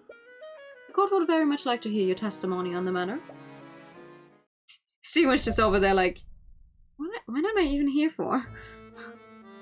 It is possible to order Construct to complete a complex list of tasks, but doing so is ill-advised. I'm sure you observed this with the Nightgrave trial. Constructs are extremely prone to error when completing a long list of tasks. According to the defense, the saboteur stole a rod of mending and used it to sabotage very specific sections of the refinery. I would never trust a construct to discreetly complete such an intricate set of tasks unsupervised. And that's why you were there as well. And before you ask, I was miles away from the refinery at the time of the accident. I have several associates who can confirm this alibi. Therefore, I had no way of observing this construction from afar, nor did I have any way to communicate with it. Really? That actually makes a lot of sense. The Nightgrave trial revealed the risks of ordering a construct to commit a crime. But nevertheless, Nika saw a construct at the refinery that day. That's indisputable. He definitely gave the construct a complex list of tasks to sabotage the refinery, and that raises one question. How did he account for the construct's error-prone logic? Easy. We literally just earlier learned of a spell that you can project either onto a living being as long as they're conscious, or a magical tool as long as it's attuned to the caster's magic, I think. What does it say here? Alternatively, the target can be an object that is attuned to the caster's magic. Wow, see? I even got the... What if you just gave the things one after another while being like magically connected to it mentally?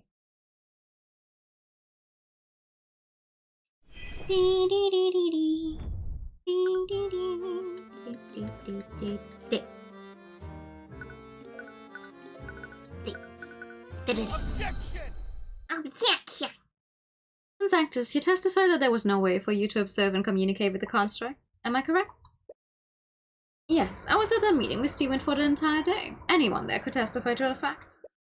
I'm not disputing your so-called alibi, but it's not as airtight as you might think. What are you talking about? I was there at that meeting, Mr. Cuthbert. Lord Sanctus may have been absent in mind, but he was there physically. Absent in mind? So his attention wasn't focused on the meeting, which means that his attention was somewhere else. I suppose you're correct, Miss Stewart, but I still have one question for you, Lord Sanctus. Huh. And what would that be? Are you able to cast a send message spell? Why do I keep saying spell like that? Spell. What? Miss Stewart, your client may have been physically at the meeting, but his attention was somewhere else, wasn't it? He could have used a combination of spells to view the construct during the meeting. And he could have used a send message spell to communicate with it over a large distance. If my claim is truly false, your client should have no trouble disproving it with his spell companion. Well... Sanctus. You appear to be hesitating, Sanctus. Can I assume that you do know how to cast send message? If so, that would punch a gigantic hole in your alibi. Stewart, you were there, weren't you? My attention was fully there. I need you to cover for me. The idea that I was communicating with the construct is absurd. I'm afraid that I can say that, Lord Sanctus. Stewart! I did find it odd. Your attention appeared to be elsewhere despite the gravity of our discussion. And I seem to recall you speaking on your breath the entire time. I just assumed you were muttering obscenities. Mr. Cuthbert's explanation does seem possible. What are you saying? Aren't you obligated to defend me? I am obligated to represent you to the best of my ability. I'm not obligated to force your alibi for you. You little... Lord Sanctus, I'm afraid the court needs an answer. Are you able to cast a send message spell? Fine, I admit it, okay? I am able to cast a message. Well, that still doesn't prove anything. His voice betrays a hint of desperation. You have him right where you want him. Now is our opportunity to deal the final blow. So why do you feel so uneasy? There's still two details that don't sit well with you. Piston tumbled over? Oh, did the entire construct fall over with him then? That's why we didn't find any bones and only a bunch of metal pieces?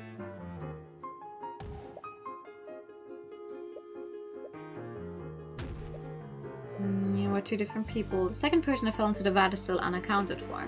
Luckily, it didn't need to prove that the second person existed, but not having an explanation for Aston Morrison's testimony still irks you. However, even if it's not a clean ending, there's only one way forward. And that's revealing Sanctus for the petty saboteur that he is. Yeah.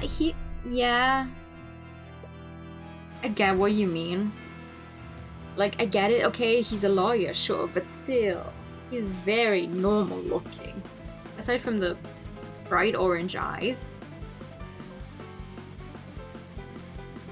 Why did you hesitate so long to answer my question, Sanctus? You know very well why I hesitated. Why would I willingly give you evidence? You clearly intend to use it against me. Regardless, this entirely disproves your alibi. You could have communicated with your construct at the meeting. By that logic, I could be the mastermind behind every crime that occurs in RNX. Someone else could have sent that construct. I may have had the means to commit this crime, but there are plenty of other individuals that could have sent an arcane construct. No? You literally told us that?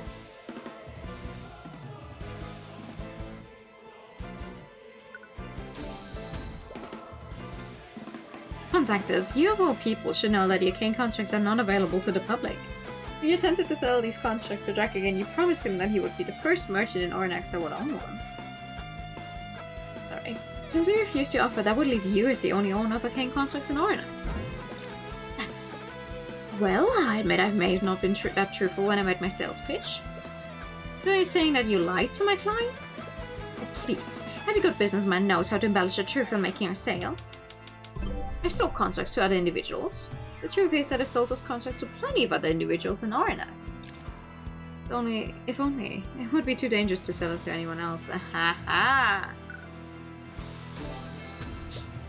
Frankly, Fansanctus, I find that hard to believe.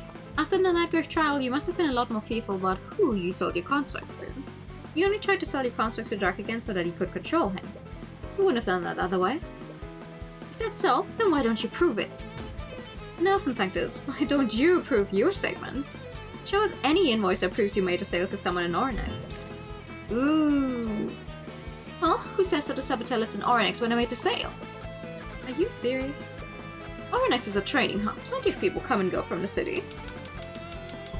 Saboteur could be someone who secretly entered Oronex. One of my customers could have secretly entered the city to carry out the sabotage. No, because the entire city has been blocked. This entire time, where do I have the testament for that? Here. Blockade. Fansanctus, you may have been right under any other circumstances, but sadly, someone tried to kidnap the prince, including his entire ship. So, no one's been going anywhere. The King's Guard locked down the city on the day that the accident occurred. No one except for a select few individuals could have left or entered the city. And due to the gravity of the situation, the King's Guard created profiles of everyone within the city. Why don't we cross-reference the records taken by the King's Guard with the list of individuals who you sold contracts to? But I suppose from your reaction that list will come up empty. So why don't you admit to your crimes, Fansanctus? Or do I have to drag the evidence into court myself? Wait, drag the evidence into court? Of course, how could I forget? What? Oh? Why don't you go ahead and do that, Mr. Cuthbert? Bring in your so-called evidence. I don't know where this confidence is coming from, but we can easily detect the traces of divination and transmutation on the constructs you own. Assuming that construct still exists, that is? That's right. If he used a construct to commit a crime like this, he would have definitely disposed of it by now. Even within the blockade, Oronex is a gigantic city. With his resources, he could have hidden it anywhere in the city. It would be a needle hidden within a town of haystacks. Still have the testimony of Musurika too, though, and I'm sure many other people saw the construct walking around the refinery. The common folk can hardly be trusted to recognize complex artificery. Without the actual construct, all you have are several unreliable witnesses. Tell me, Lady Steelwind, can I be convicted of such a serious charge with such evidence? No, I suppose not. Damn it! Is he seriously going to get away with this? No, you still have one card, obviously. If you could just find out where he disposed of the evidence, you might be able to direct the Inquisition there. Come on, focus on his thoughts, Tyrion. Activate the Empowered Eye. Oh no! Your undignified glaring will do you no favors. Why isn't it working? Yeah. You keep relying on a trick, blah blah blah. Mr. Morrow's right. You've been relying on the Empowered Eye too much. From your silence, I assume that you have no way to rebut my claim. I suppose that makes the checkmate, you upstart commoner. Honestly, I can't believe you'd resort to accusing me of manslaughter. What a crass and underhanded tactic. I suppose I wouldn't expect anything less from a charlatan like you. Nah. What the hell are you doing? What? That look on your face, are you seriously giving up? Hey, I've seen you get out of plenty situations like this, so why are you giving up this time? I'm sorry, Celeste, but I can't use my usual strategies. There's no way to find the evidence that we need. Are you stupid? Seriously? There's always a way, Tyrion. If your usual strategies aren't working, then you just need to do something different. She's right. You don't need to see directly into his mind to utilize your skills as an attorney. You may not be able to rely on the Eye of Horus this time, but you've always been able to rely on deductive reasoning. Well, it seems that you have no further questions for me, and you clearly don't have a shred of physical evidence to support your claims. I think I'll be taking my leave. I'm not quite done with you yet, Fansanctus. Honestly, your desperation is almost pitiful. You should really learn to lose with dignity, Mr. Cuthbert, says the guy who lost at chess. He's the last person you want to hear that from. Calm your mind and focus. You may not be able to read Fansanctus' mind in the literal sense, but you can still extrapolate his plan and his actions. Let's explore my theory a little more and see for ourselves if there's no physical evidence. If you wanted to use a construct, you would have needed to maintain constant communication. So to prove that this communication occurred, we would need something that connects you to it. Which piece of evidence would connect the murder to Fansanctus? Send message can normally only target a person, but arcane constructs probably don't count as people for the purpose of that spell. What piece of evidence would that leave behind? The object that Lloyd Van Sanctus attuned to. An arcane construct isn't a person, so you must have used an object attuned to your magic to communicate with it. Miss Demon, if you were able to find that object, would that tie your client to the sabotage? Hypothetically, yes. Inquisition has divination magic, and it can use it to detect if an object is attuned to a specific mage. Good luck finding such evidence. If it did perform these acts, the remains could be anywhere in Orinus. I'm not so sure about that, Van Sanctus. Let's look at things from your perspective. Why would you do the things that you did that day? Hi, Sammy. Thank you. I am having fun. Knowing that will point us to where you ultimately hit the construct. Your intention was to sabotage the refinery without anyone finding out what you did. So how would you dispose of the construct and the attuned item? How could Van Sanctus easily destroy the evidence? Just throw it into the vat of highly volatile, funky magic crystals thingies. He needed to hide and or destroy it so that no one would be able to find it. Like destroy. Yeah! Evidence Was thrown into the vat of volatile liquid. He used the vat of volatile liquid. You suppose that makes sense. You found the remnants of the rod of mending in there too. Wouldn't that mean that the object is fully dissolved? Exactly. There would be no physical evidence for you to find. That's not necessarily true. You threw the rod of mending into the vat and that didn't fully dissolve. What? The workers neutralized the liquid immediately after Justin fell into the vat. What? Neutralizing that liquid would have rendered it unsalvageable and useless. Doing that would have cost Drakigan a small fortune. Unlike you, Van Sanctus, my client values the lives of his workers over his profits. And because of that, the Inquisition was able to find pieces of bone matter and metal within the vat. The vat didn't fully dissolve. This means that it was thrown into the vat around the same time that Justin fell into it. You wouldn't have thrown the rod into the vat until after you were done with your sabotage. And if you wanted to destroy the rod, you would have destroyed all of the evidence that you needed to get rid of. What piece of evidence would Van Sanctus also dispose of? Is there anything else that Van Sanctus would have needed to get rid of? Yeah, the construct itself. Thank you for solving my questions for me, game. I don't even need to do anything different. You would have also destroyed the arcane construct itself. That's ridiculous. Lady Steelwind, why aren't you? I told you before, didn't I? I will defend you to the best of my ability, but I will not fabricate an alibi for you. You must have ordered the construct to throw itself into the vat to hide any traces of your sabotage. A machine resembling a human threw itself into the vat. This means that anyone looking at the walkway would have seen this. That's it! The arcane construct was the second person that Aston Morrison saw fall into the vat. That's why we didn't find organic matter from anyone other than Justin in there. The second body that Aston Morrison saw was actually an arcane construct. How are you? Nika was sure that she saw Justin fall off the walkway. After she notified Aston Morrison, they saw the construct break the guardrail and fall into the vat. Wouldn't that mean the construct disposed of itself after Justin Wade fell off the walkway? Why would you order it to do that? Because it never happened. Your logic is flawed. It's getting stressed out. Maybe you should try using the empowered eye. But you don't need it this time. You're so close to figuring this out, you can feel it. Think, if he was observing the construct using magic, he must have seen Justin fall. But for some reason, he reacted by sabotaging the guardrail.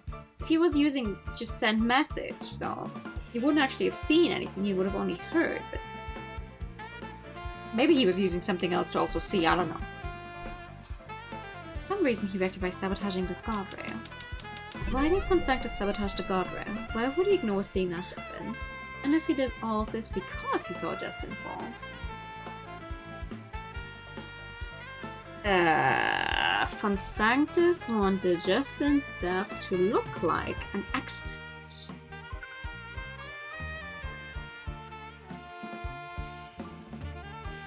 No, but he was using some kind of thing in the construct to use send message. Something he was attuned to. He was using that to send messages to the construct, to tell the construct to do this and that.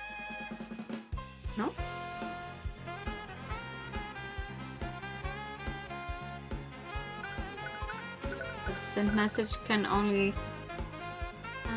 anyone within a 30 feet radius of the target can hear the caster's voice. The caster can also hear sounds close to the target, allowing for two-way communication. But you don't see, you can only hear. That's why I'm confused.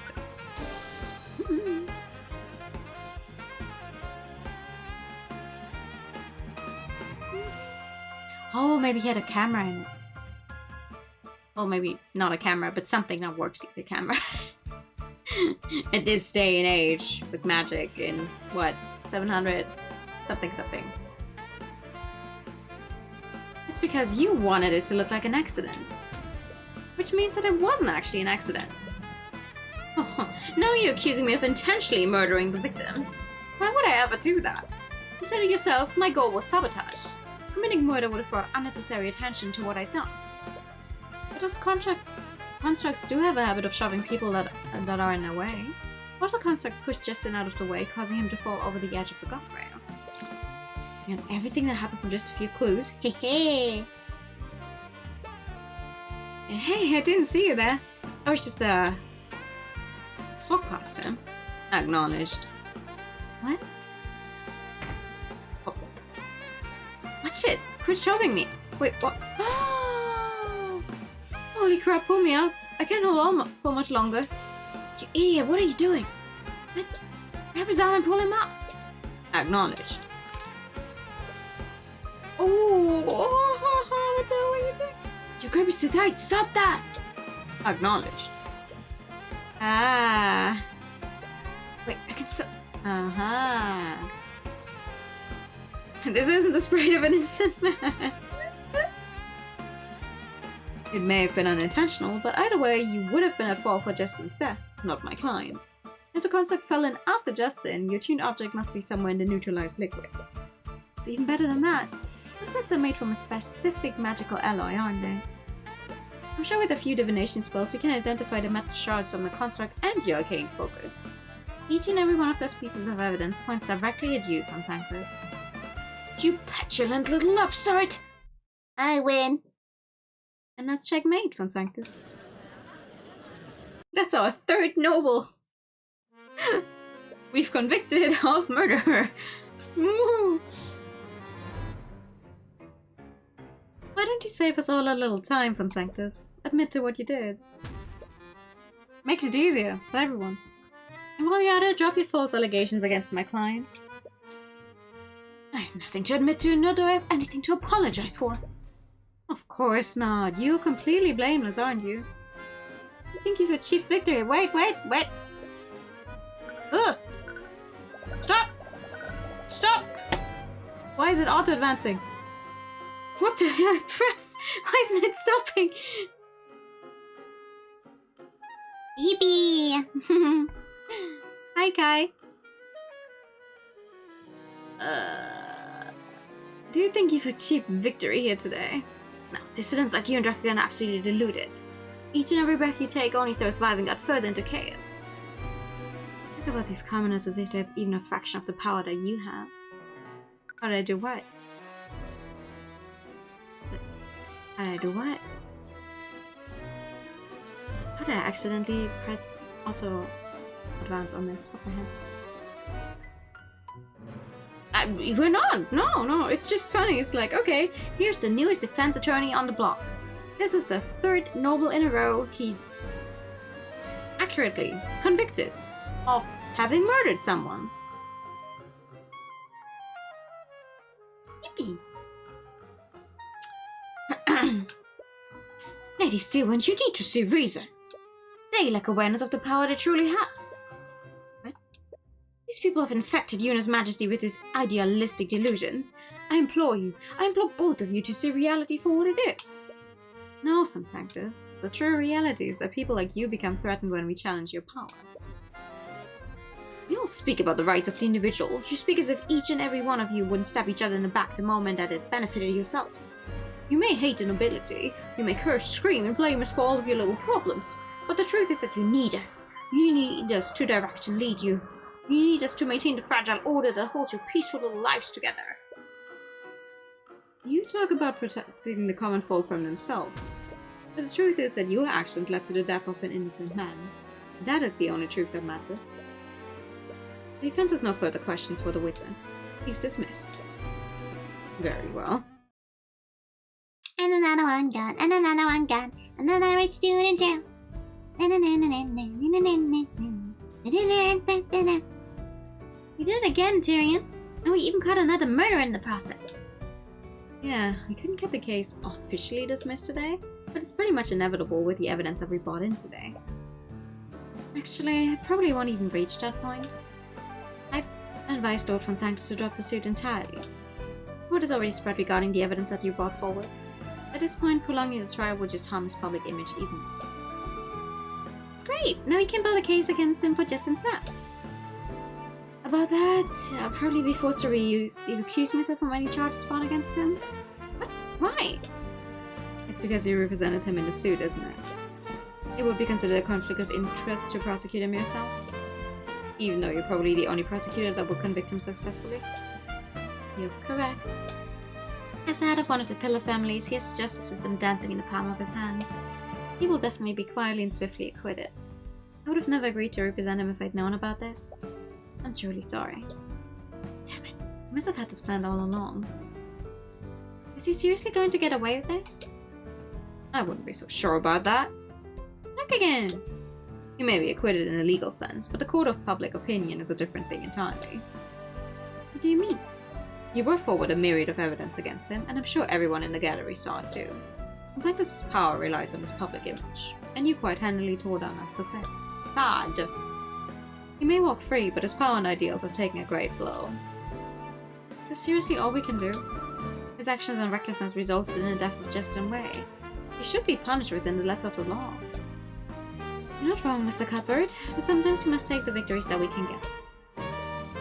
She's probably right. There's still one thing that's nagging at me. Oh, and what's that? Why was your safe unlocked if nothing was stolen? If Justin had gotten into your safe, he would have taken your gold with him. It wouldn't still be there. Considering that nothing is missing, I'd rather leave it at that. Really?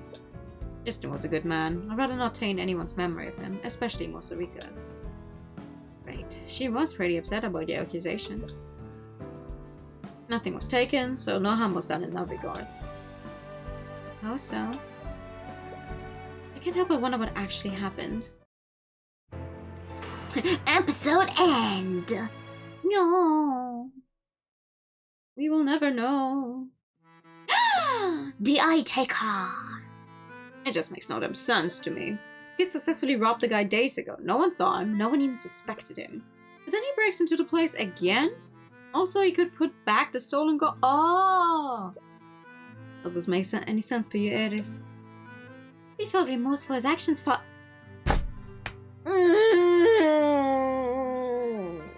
Father! Not everyone can betray the people they love so easily.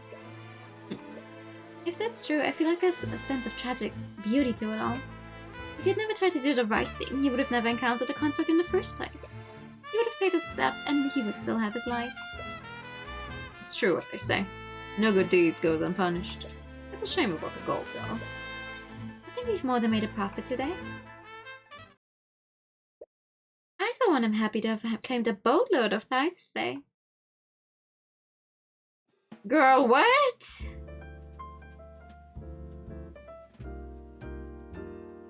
Oh yeah, no, for sure. I don't think his company is gonna be around for a successful long time now.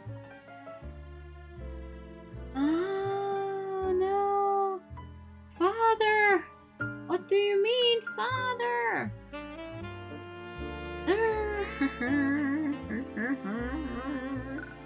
Time to get into case 4.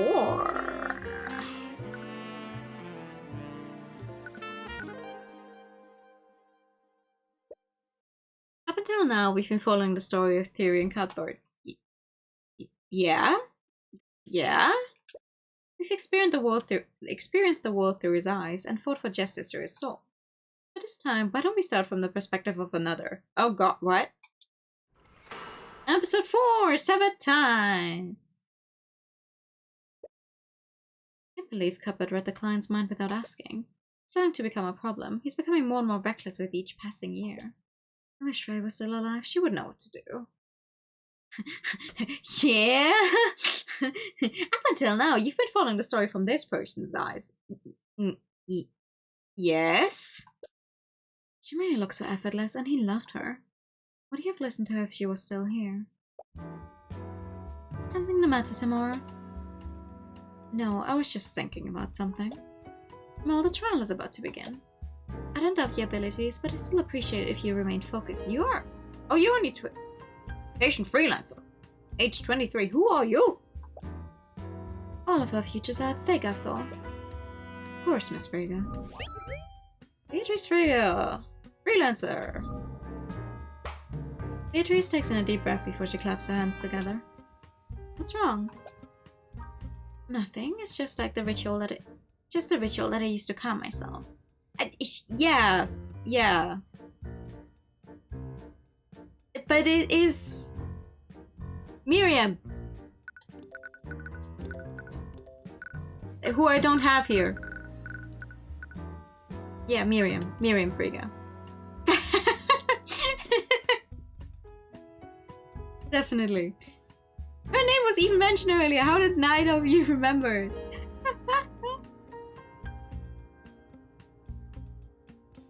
But yeah, but only 23, so not that much older.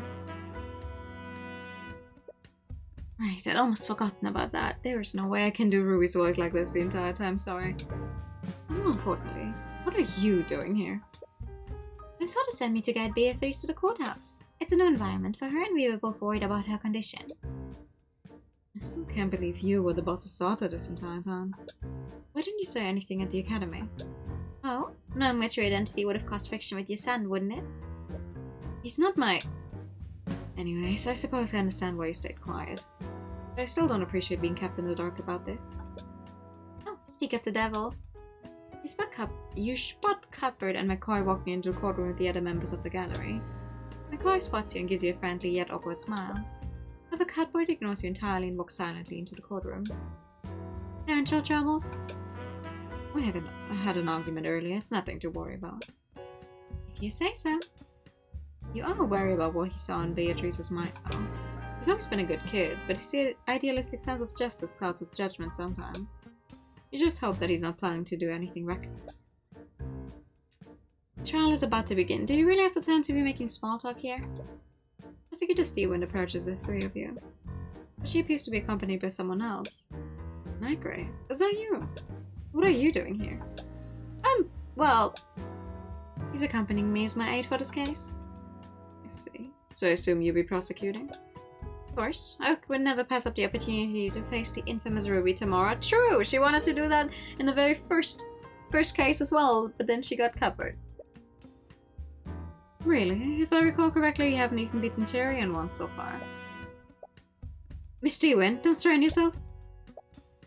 What's that look for, Beatrice? You always look surprised to see me here. Considering the circumstances, I thought you might recuse yourself. I am more than capable of being objective, especially for a case of this much importance. Well, I hope your mind is as strong as you think it is. Miss Dewin, please calm down. Oh, I love a good reunion. I am losing my mind. So many people, we are not even in the courtroom yet. Huh. Court is now in session for the trial of Beatrice Frigga. Miss Dewin, is the prosecution ready? Miss Dewin? Of course. The prosecution is ready, Your Honor. The defense is also ready, Your Honor.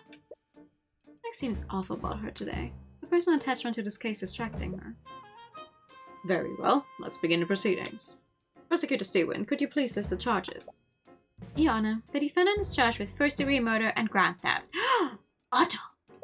As many of you know, Beatrice Frigga is the formerly missing daughter of the now-late William Frigga. Huh? Huh?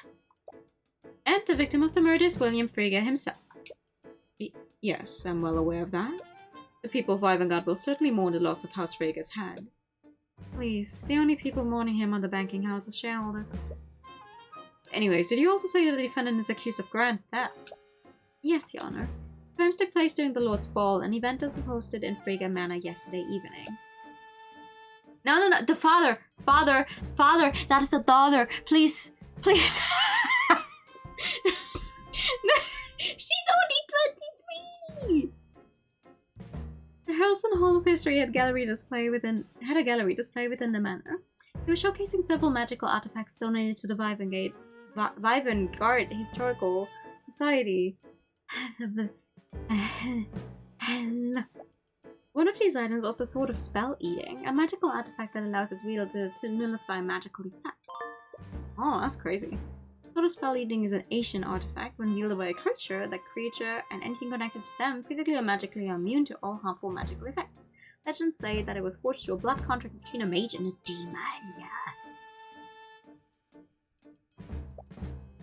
The prosecution believed that the defendant stole this item, so she then used it to nullify the magical lock in the victim's study. After breaking into the study, she attacked the victim and slashed his throat open using a letter opener. You have a magical sword in your hand, you're not just using a magical sword to kill someone. No, you're using a letter opener, really. He died of blood loss shortly after. He is also ugly as hell. Died at 3:12 a.m. Cause of death was blood loss after his throat was slashed open. Both carotid arteries were severed, meaning that death must have followed merely seconds after the wound was inflicted. But he shows several scratch marks on the face and back. Traces of illusion magic were also found on the body. I see, but what possible motive would the defendant have to murder her own father? William Frigga and his daughter were not close, saying that they had a strained relationship would be an understatement. In fact, 5 years prior to the murder, Beatrice abandoned and fled her home. She went into hiding and did not contact any of her friends or family. Her whereabouts were unknown until she suddenly contacted her father a week ago. My client left the Frigga household because of a toxic relationship with her father. She wanted to create a life for herself that was free from his influence and abuse. I won't disagree with your claims, but that just highlights how desperate the defendant must have been. She clearly fallen on hard times and begrudgingly contacted her father for financial aid. I can't possibly understand why they would schedule this meeting during the Lord's Ball, but nevertheless several witnesses did see her that night. And these same witnesses saw her storming out of her father's study in anger. Her father must have refused her request for gold, so she decided to murder him to claim his inheritance. Luckily, we prepared for this in advance. Yes, they're playing right into our hands.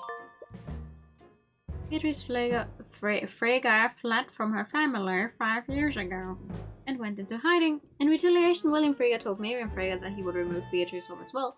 As a result, she wouldn't receive any inheritance after his death. As per your agreement, this testimony will be confirmed by Miriam Frigga in court. I see. What you're saying is all conjecture, Steelwind. You don't have any evidence or testimony that confirms what they spoke about. Yes, I'm well aware that you and your client have refused to tell us what was discussed during that meeting. But as long as you both stay silent, my claims are plausible. Be honest, Steelwind. Do you seriously think that my client committed these crimes in spite of her condition? She is very pretty. Also, she's getting some more sprites. Condition? What do you mean by that, Mr. Mora? Why don't you tell him, Steelwind? Tell the court about my client's disability. Your Honor, Beatrice Frigga is considered legally disabled. However, legally disabled? That's a convenient way of putting it, Steelwind. My client isn't just legally disabled. She's completely blind. There's several ways that will constitute as being blind, Mr. Mora. Please detail. What's completely blind mean? Like, I'm sorry, this is just completely blind. This is true. We have several medical documents and testimony from several chirurgeons attesting to the fact my client is unable to see anything. Oh, like, okay. I'm completely blind. She's unable to see anything to her eyes. This has been verified through several medical reports and qualified chirurgeons. Okay. Because it's one thing to say your client is blind, but being legally blind doesn't mean you can... How do I say this without making it a longer topic than it has to be? But like, you can be considered legally blind and still see something. It's just that maybe you're only blind in one eye. Maybe it's just extremely fucking blurry. Like in the sense of blurry that you could hold something like a centimeter from your eye and even then it's still not going to be sharp anymore. Maybe there's like just spots in your vision that are completely blacked out. You are still legally blind. But okay, I'll take it. She can't see anything. Good. Whatever. It's a spectrum. Legal blindness is a threshold inside spectrum. Yes. Thank you. Like, I get that they are not going to get into it fully, but like, oh, my client is legally blind. But in what sense? Sorry. What's the meaning of this, Miss Stewart? Do you expect me to believe that a blind woman performed any of the acts you're accusing her of? I'm glad you also see how ridiculous these claims are, Your Honor. If the court would just let me elaborate. Stewart, the prosecution's first charge is grand theft. My client would have needed to break into a magically secured display case. Performing such an act would be a difficult task for anyone, much less my client. And the second charge is first-degree murder. My client would have needed to use a sort of spell eating on the lock leading to the victim's study. Then she would have needed to grab a letter opener, overpower the victim, and deliver a precise and fatal blow to the victim's neck. Does any of that sound like a reasonable theory, Your Honor? I'm compelled to agree with you, Mr. Morrow. It all sounds quite ludicrous, to be perfectly honest. This is just awful. The Stewans are clearly just attacking the Friggers now that they had a disease. Objection! Ooh! Enough! Your Honor, the court has not seen the evidence that supports this case. Nor have you listened to the Inquisition's testimony regarding the investigation. Until you've done so, you're in no position to pass judgment. Very well, Miss Stewman. I suppose you have a point. If only you could assert yourself like this in Ace Attorney just once, when the court is also just like, oh yeah, Mr. Wright, what you're saying doesn't make any sense, and they just don't let you speak at all whatsoever. Wow. That's a young lady has some class after all. It doesn't matter. The case against Beatrice is questionable at best. Frankly, it's surprising that Stewart even went through with this. It's only a matter of time before the judge sees things your way. To begin with, the prosecution would like to call Commander Oren White to the stand. As usual. Sure. Commander White, please testify to the court about the Inquisition's findings. Right.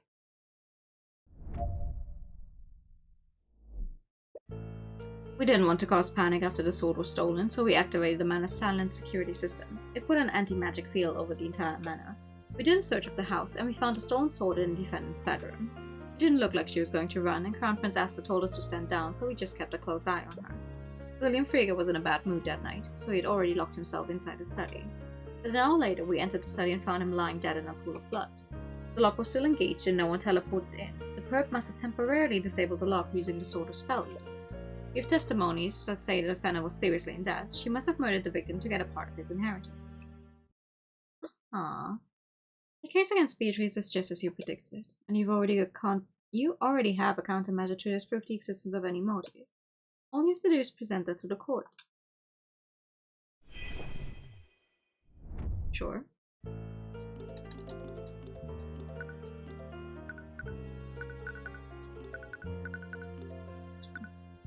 Objection! Objection! Your Honor, the prosecution's case against my client is riddled with holes, and the prosecution's proposed motive is the largest among them. Yeah, now, let's go! I love going straight into a trap. What do you mean, Mr. Morrow? All the elements in this case, the motive is the most believable. Your client would have had much to gain through her father's inheritance. That may be, but that's assuming my client had anything to inherit at all. What? Your Honor, my client fled from a psychologically abusive father 5 years ago. How do you think he would have reacted to that? Lord Frigga was a petty and vindictive man. Do you honestly think that he'd leave his inheritance to someone who disobeyed him so egregiously? No, he'd do everything in his power to make sure she didn't see a shred of his wealth. Yes, we're already well aware of this. The moment she slams her cane down, you notice the prosecutor wince a little, but she quickly hides it and regains her composure. On the night of the murder, the victim made a decision to disinherit the defendant. Having his murder deprived him of the opportunity to submit his will to his attorney. Egregiously. Oh yeah, yippee. This only further proves the defendant's motive. She would have needed to act quickly lest her father submit the changed will. I'm afraid you're mistaken, Stewart. William Frigga didn't disinherit my client that night. He disinherited my client 5 years ago. I have witnessed testimony from Miriam Frigga, William's youngest daughter. By her own admission, her father disinherited my client shortly after she fled the household. What? She never brought that up during questioning. Perhaps she's not as amicable to you as you thought. If you don't believe me, why don't we call her to the stand and ask her ourselves? What are you planning, Mr. Mora? I have no idea what you're talking about. Well, it's clear we won't get anywhere until we hear from Miriam directly. Bailiff, please escort Miriam Frigga to the stand. Oh, she doesn't look very happy. Miriam, is the defense correct? Did your father disinherit Beatrice 5 years ago? Yes. And you didn't think it was necessary to share this information with me? Well, you never asked. If I recall correctly, you also were tight-lipped during questioning this morning. Are you staying quiet for your sister's sake? The witness just lost her father. You can hardly expect her to recall every detail that's relevant to the case. Which raises a more concerning question. How did you extract this information? Who knows? Maybe you just have a way with people. Regardless, I suppose you have a point. I'll give the witness the benefit of the doubt, for now. In any case, Miriam, please testify to the court about how you found out about Beatrice's disinheritance. Yes, of course. Oh, okay. One day we all woke up and discovered that Beatrice had fled from our home. She left a note for us, and in it she renounced her name and denounced my father. My father later called me and my sister into his study. He told us that he completely disowned Beatrice and removed any claim she had to the Frigga estate. It's probably a threat to us in case we ever chose to go down the same path she did. He wanted to make an example out of her. This all happened 5 years ago. Wait, another sister? Another sister we don't know yet? How many sisters do you have? Are you sure this all happened 5 years ago? Yes, even now I can't remember everything clearly. Let's see. The speech is getting slower. She'd even thought. Niger seems extremely concerned for some reason. And excuse me? Leif was there with you at this meeting? Yes, she was. However, Leif couldn't have possibly been there. Words are getting more slurred. You also notice that her balance is slightly swaying. I think someone poisoned her. And she's going to keel over in 3, 2, 1. People in the old days with their children. Seems like it. Are you okay? Of course, I... What? My scared lord, is that blood? Blood? Bailiff, find anyone capable of casting healing magic. Magic. Escort him to the courtroom immediately. Nani? After some scrambling, a couple of healers are able to help Nightgrave stabilize the prosecutor. In all the chaos, you caught a glimpse of her. There were deep wounds and blood on several parts of her body. Oh! She must have used some kind of illusion to hide them, but her disguise is completely dissipated now. While Steven is taken out of the courtroom, you catch her whispering something into Nightgrave's ear.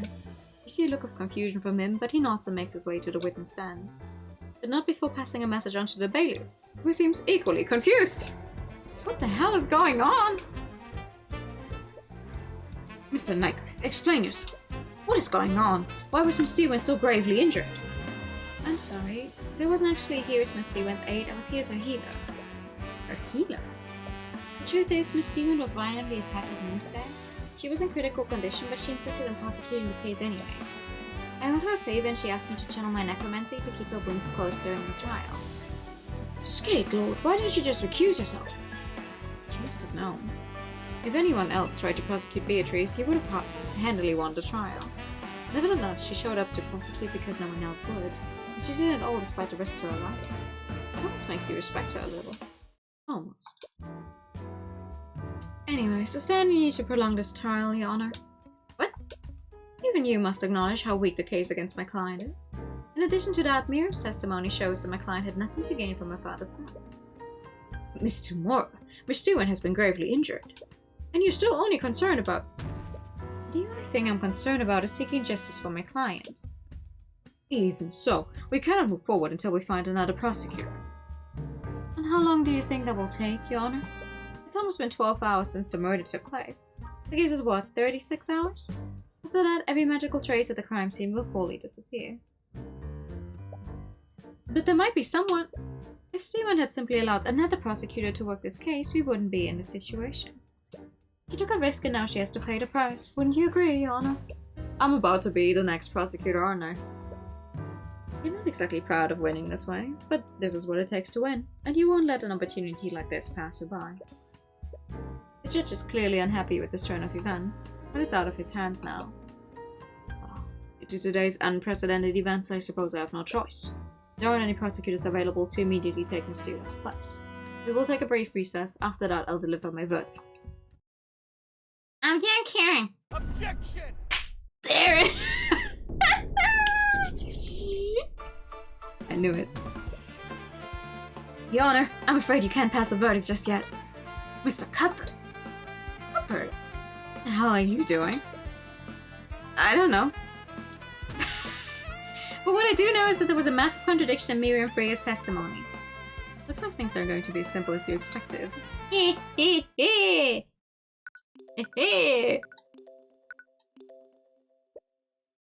The night before. Oh no. The night before. Oh no.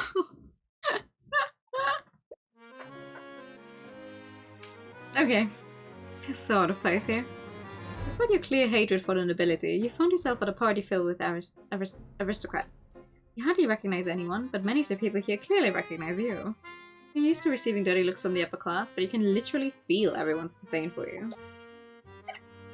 Why are you in the corner by yourself? I can't believe I let you talk me into coming here. What? Hey. For reasons unknown, you lose your train of thought. For reasons unknown. For reasons unknown. I've been wanting to wear this dress for a while now. What do you think?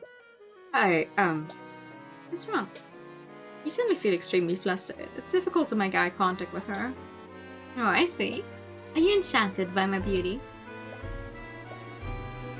Let's say something. Ever since the night in Ornax, you felt like something has been off between you two. Am I interrupting something? Miss Tamora? I wanted to check in on you two before we went to meet with Lord Frege. She saw a woman silently following behind her. She declined that Miss Tamora is representing. You're pretty sure this is your first time meeting her, but she still looks familiar for some reason. Hi, I'm Tyrion Cuthbert. I'm Miss Tamora's ward. You extend out your hand to shake hers. She's an aristocratic air to her, so you hope you're not being too informal. Instead of taking your hand, she claps her hands together and takes a deep breath. Sorry, I didn't mean to do that. It's a bit of a habit of mine. Oh.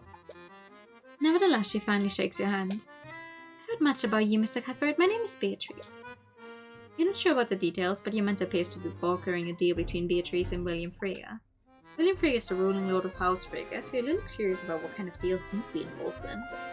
But you've learned not to pry into your mentor's business. Oh, maybe you should have pried into your mentor's business more because I am trusting her less and less. Anyways, we'll probably be gone for a while. Can I trust you two not to cause trouble? You're in a manor filled with the highest members of the nobility. You might meet some familiar yet unfriendly faces. We'll keep a low profile, Miss Tamora. Please do. So, why were you so insistent on accompanying Miss Tamora to the Lord's Ball? That's... You know you can tell me anything, right? I guess everything that happened in Ornax made me think about things. I don't really know anything about my past or where I came from. I didn't want to think about it because of my dad and mom, but... You wanted to find out who your biological parents are. I do, but I don't know how. I don't know now. Being here is starting to make me feel weird. I still have my mom, and looking for my birth parents feels wrong somehow. I don't think that's true. Really? Mr. Moore adopted me when I was a child, and she gave me a purpose in life, but I still keep my childhood memories of my mother close to me. Mr. Moore and my mother are both important to me. I don't think it's disrespectful to find out more about yourself, and I'm sure your mother will understand. You think so? Of course. And I'm also sure of another thing. If I'm with you, I doubt any of the nobles here will want to speak with you. Yeah, I didn't want to be rude, but... Don't worry, I can find something to fill the time. You're just going to play chess alone, aren't you? Maybe. You really need to learn to talk to other people. Make some new friends or something. Maybe not in a place where people really outright dislike you. I don't need more friends. I usually want to spend most of my time with you anyways. Anyways, I'm going to try to talk to some people. Yeah, I'll see you later. Les leaves to mingle with some of the other party goers. You find yourself with very little to do, and you doubt anyone would want to engage in small talk from the likes of you. Your hand instinctively goes to your satchel. It contains your foldable chessboard. It's not as if I have anything better to do. You should try to find an empty table to play on. Oh, okay. Damn, that's an empty hallway. What the hell? This place is pretty quiet, but there aren't any tables anywhere. You could play on the floor. What the? While walking through the hallways, you suddenly find yourself face to face with a large wolf. Immediately upon seeing you, the wolf quickly gallops away. Someone leave a door open. Think about telling someone, but you remember that the manor is full of nobles. You're sure a servant will spot it eventually. It's not as if anyone will believe you anyways. Probably be best to find somewhere else to play. A gala outfit. Ooh. Maybe some ribbons. Actually. Can I look at these stones? There's several jewels mounted on the wall. They all look equidistant from each other. They look what now? Some more ribbons. You already knew that House Frigga is wealthy, but embedding jewels into the walls makes the place look pretty tacky.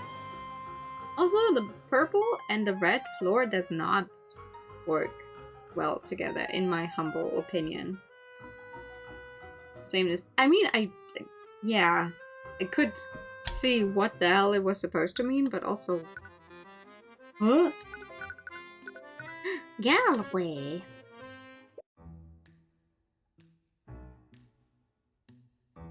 You look further around the manor and find a room with several displays. It looks like a gallery of some sort, but slightly out of place here.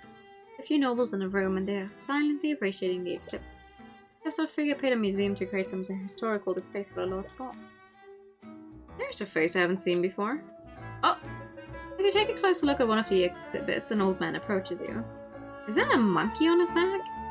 Hello, my name is Harold Haraldson. I'm the curator of this collection. Harold Haraldson? Is that a pseudonym or something? No. No. Harold Haraldson, the historian. I see. He's a museum curator? He must be extremely knowledgeable about Rivengard's history. You wonder, did you happen to know anything about the ancient dragons? Ah, like the Scale Lord Rithalion. How many pieces in this gallery? Some of them were items that were wielded by the 7 heroes of Rivengard. Legends say that some of these items were directly enchanted by Rithalion himself. Enchanted by Rithalion? Would that mean that they also don't follow the rules of magic? Perhaps you should examine these items more closely. Of course. It's a painting of some sort of scientist. The man is Dr. Luke Kupfer. He was an alchemist and inventor from one of the branch families. He's well known for his studies into imbuing intelligence into automatons. Intelligent automatons? Would that make them similar to arcane constructs? Yes, actually. I wouldn't be surprised if Lord Von Sanctus used Dr. Kupfer's research to create those constructs. So in a sense, Von Sanctus is taking credit for someone else's work. Who would have guessed? Who's this guy?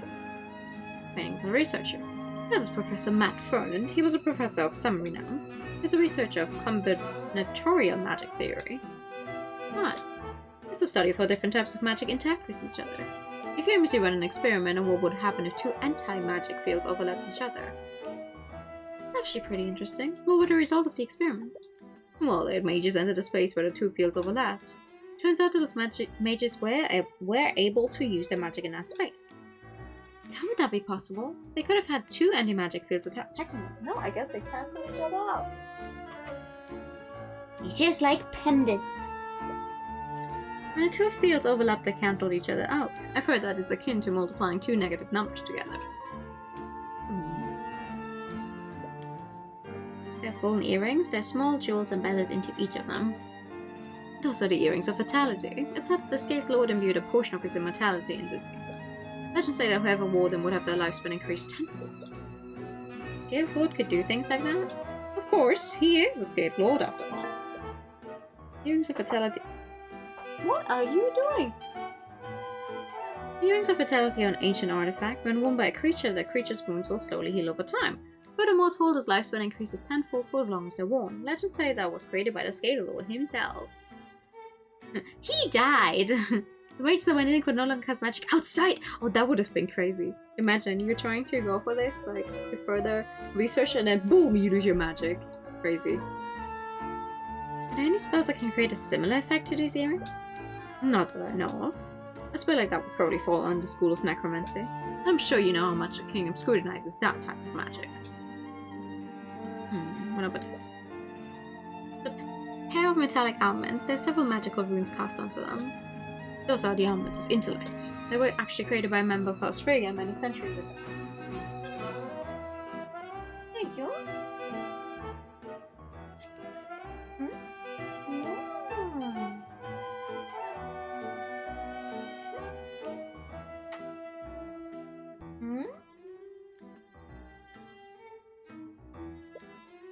Centuries? That would make these armaments one of the first creations of artificery. That's correct. Legend says that whoever wore these armaments would be granted unparalleled levels of intellect. Many believe that House Freyja created these to aid them in the study of magic. The levels of intellect are an ancient artifact. When worn by a creature, the creature's intelligence would be increased beyond the limits of an average human. Legend says that it was forged by a member of House Freyja to further the study of magic. I like that it keeps saying creature. And we just saw a wolf, so now I'm just thinking, yeah, okay.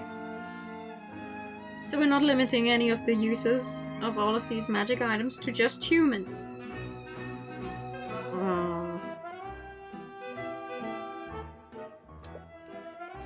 It's a crimson red short sword. That's a sort of spell eating. Legend says that it has the power to protect its wielder from any kind of magic.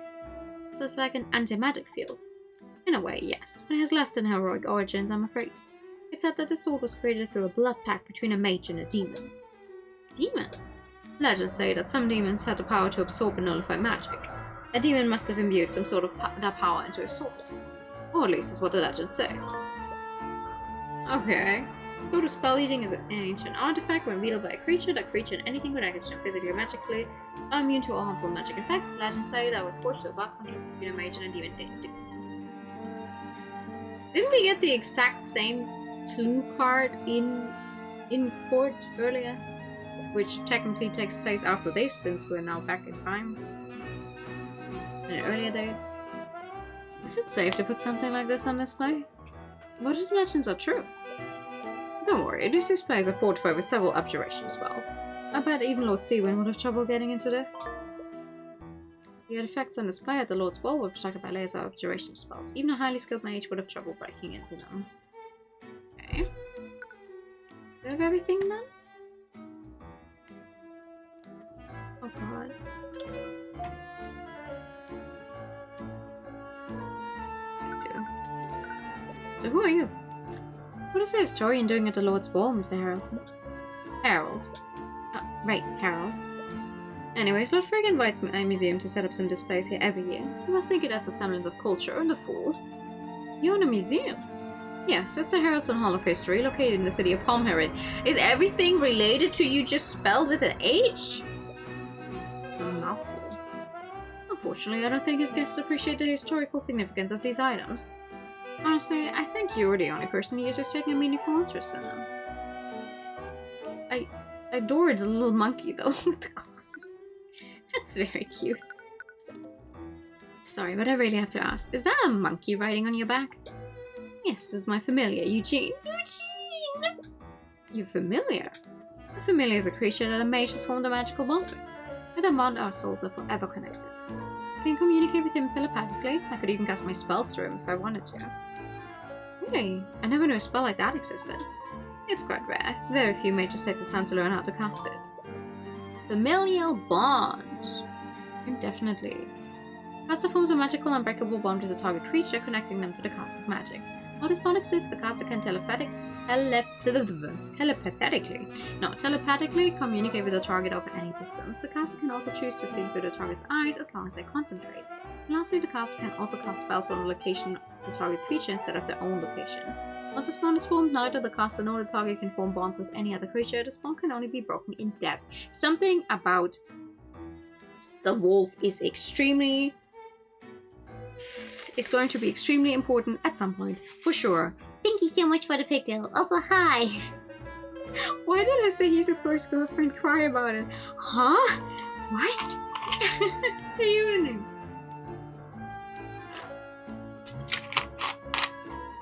What was I even saying? Eugene helps me with my day-to-day. These old bones aren't as bright as they used to be, after all. I sure did. Sure did. But, I mean, Harold. Harold, as a historian, do you have a lot of knowledge about the ancient dragons? The answer to that question is somewhat complicated. What do you mean? Unfortunately, a lot of historical texts in my collection have been altered or even outright destroyed by the Church of Bahamut. Because of that, it's quite difficult to separate myths from actual historical accounts. Right, I remember encountering a similar problem at the Imperial Academy. Ah, you must be quite dedicated to your studies. I let this simpleton into the Imperial Academy. Root. Of course, that can't be helped. I had to fight the church for a long time before I could even display dragon bones in my museum. Oh. Well. In the history of the ancient dragons, was there any instance of them granting powers to humans? Of course, that's the entire premise behind the 7 Years of Vivengard. This is idiot not even know about that. Right, but was there anything before that? Did they ever grant supernatural abilities that didn't follow the rules of arcane magic? Granting supernatural abilities, you say? That sounds more like something demonic in nature rather than draconic. Demonic? Much like the ancient dragons, demons are the stuff of myths. There are many stories of people selling their souls to them for untold power. Selling their souls? Recall the note that your mother left for you before she was executed. It's my eyes, peer beyond the divine gate as I once did. She told you to use her eyes. Did your mother make a deal with a demon to give you the Eye of Horus? Something wrong. Simpleton is far too superstitious. No, nothing's wrong. It's a bit too much to take in, but you might just be overthinking this. There haven't been any recorded sightings of demons in recent history. They're only second-hand stories and superstitions. The Eye of Horus can't possibly be demonic, can it? I hope Celeste's investigation is going better than yours. Wow! Damn! How dare you insinuate that I engaged in an adulterous relationship? That's not what I... Enough! If you try to speak with me again, I'll have the Kingsguard throw you out.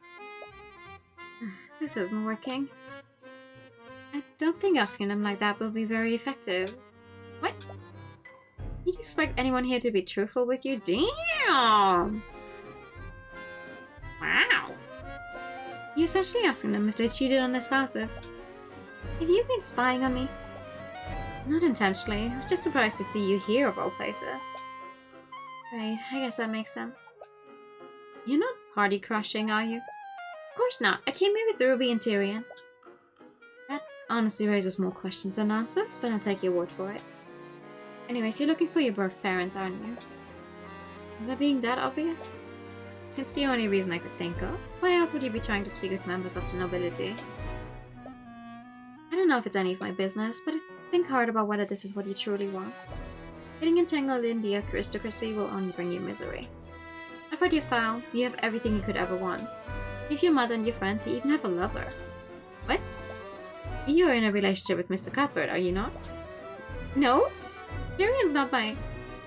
Really? From the way you two behave around one another, I just assumed. It's pretty obvious you have feelings for him. But how obvious? Do you seriously not notice? I think someone with his detective reasoning skills would easily see through you. Oh yeah? What about you, Nestor?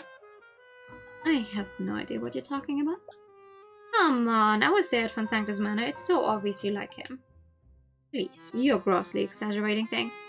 He may be my fiancé, but I only have the utmost respect for him. And what if I told you he was standing right behind you? Do you honestly think I'd fall for something like that? What are you falling for? You! Your Highness! Who the fuck is it? Hello, Lady Steelwind. Your Highness, please don't run ahead like that. Huh? Wait, oh yeah. Who was that child? What the fuck? Your conversation with Hal was definitely interesting, but you still find yourself with very few leads. Be dragons or demons, the origins of the Eye of Horus still remains. You find yourself returning to the ballroom, and you spot Celeste in a corner with some other people. She with Asta and Steelwind. Hey Asta, what do you think of Steelwind's dress? It suits you very well, Miss Steelwind. You look lovely.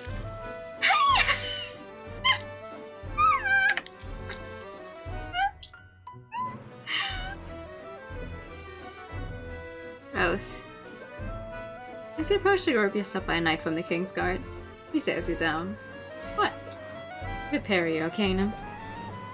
What was the incantation for detect magic? The knight stares you up and down. Celeste hasn't cast any spells on you lately, so she shouldn't be able to see. He shouldn't be able to see any traces of magic. Oh, Mr. Cuthbert. What was that all about? My apologies. They were making sure you weren't disguising yourself with an illusion. The King's Guard are charged with keeping us safe. They must take every precaution to protect us. Why do you only have one eye? Did the budget run out to give you a second eye? Brother. Thank you for the hide attempt. Oh, and who might you be? Do not speak so familiar with me, peasant. 7! What's with the sassy lost child?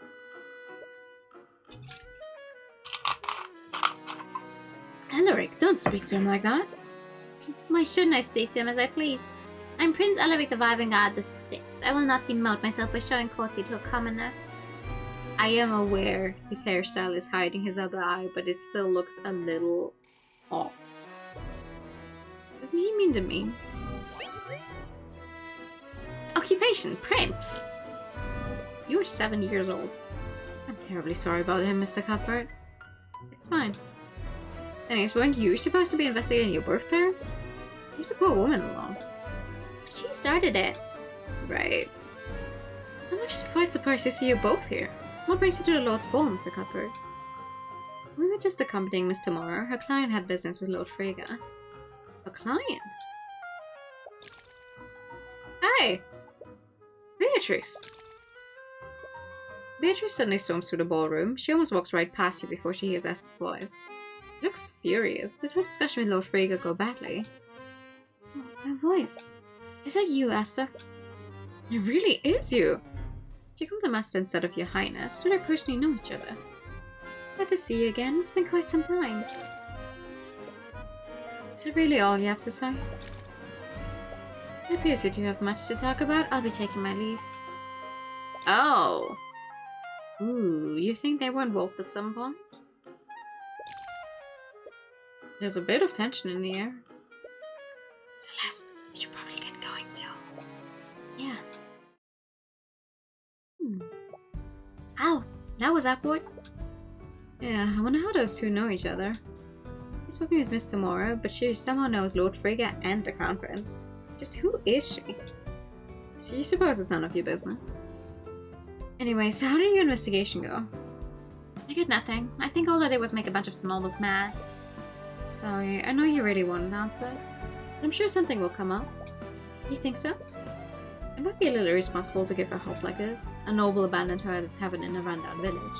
You'd hope someone like that would make themselves easy to find. Anyways, I don't want this night to be a total loss. Come on, dance with me. What? That's not really something I... Don't be like that. How often do we get to go to a party like this? Hey. Before you have a chance to object, she grabs your hand and starts dragging you to the middle of the room. You receive a few dirty looks from the aristocrats nearby. Celeste, people are staring at us. Who cares what they think? They're nobles. No, technically they're staring at you. Because... yeah. Who cares what they think? They're nobles. They're going to hate us no matter what you do. She takes hold of your other hand and begins to pull you into a waltz. Ooh! I don't even know how to dance. I've never done this before. And you're wearing the same fucking suit here as well. Also some more side boob. Yippee. It's easy, just stop being awkward about it. That's easy for her to say. Wait, just tell me what I need to do. This dress is so good. It is. First, you need to be closer to... Aww! That's so cute. Okay, so the hair ending in just straight up white is just an art style decision. Okay. In one swift motion, she pulls your body closer to hers. Hehe. Hehehe. Watch my movements and try to follow my lead. Ah. Sorry, I'm just taking a screenshot of every single thing. You seem to know a lot about these things. I had to do a lot of networking when I was a mercenary. You know how many times I had to charm a merchant into hiring me? Let's see. Celeste doesn't have a cane. Arya is the one with the cane. That was the cane earlier was just when she was using an illusion to make herself look like her. You really don't know much about her, do you? Carefully watch the position of her feet and try to match her movements. Yeah, no worries. After a while, you find yourself able to match her rhythm. But you still accidentally step on her foot every few beats. She doesn't seem fazed by it. Either she's being polite or she genuinely doesn't feel anything. You're getting it, but don't focus so much on where your feet are. Just look at me. What? Come on, do it. You try to break eye contact with her, but every time you do, you slowly find yourself being drawn back to her eyes.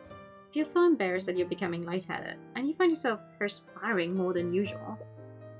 But at the same time, you don't have any urge to break away from her. There's a comforting warmth behind all the anxiety you're feeling. There he is, the infamous Tyrion Cuthbert. Never turns away from challenging a noble, but can't dance a step to save his life. Her expression doesn't betray a hint of it, but you still detect feelings of nervousness from her. Is she just as flustered as you are? You find yourself relaxing a bit more, and you're somehow able to continue matching her movements. Aww.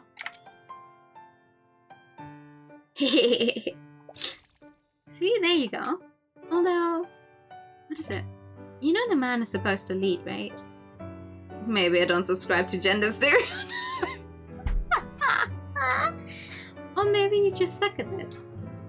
It's been a while since you felt this calm. There's always been something that you needed to prepare for. A client that needed saving, a culprit that needed catching. But you're quite content with this one brief moment you're able to spend with her. Aww. You always find yourself getting lost in the mood, except now is the moment when they find the dead body.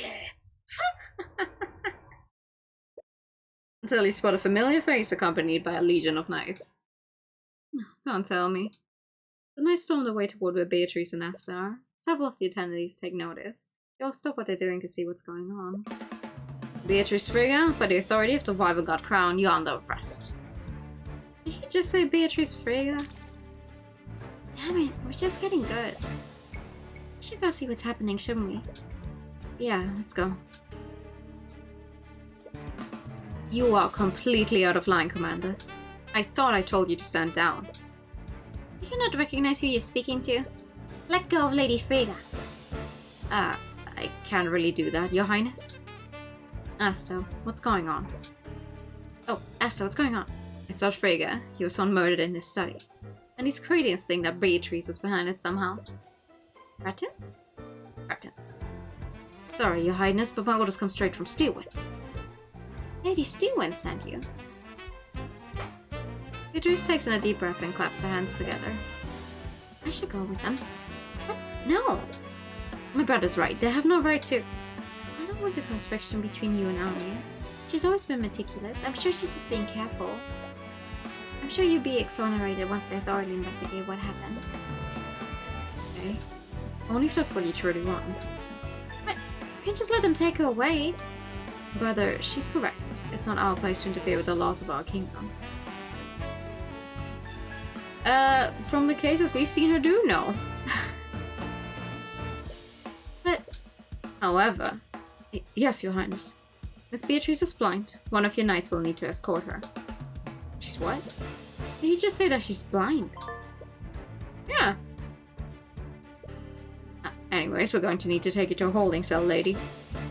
One of you should stay with her and guide her, though.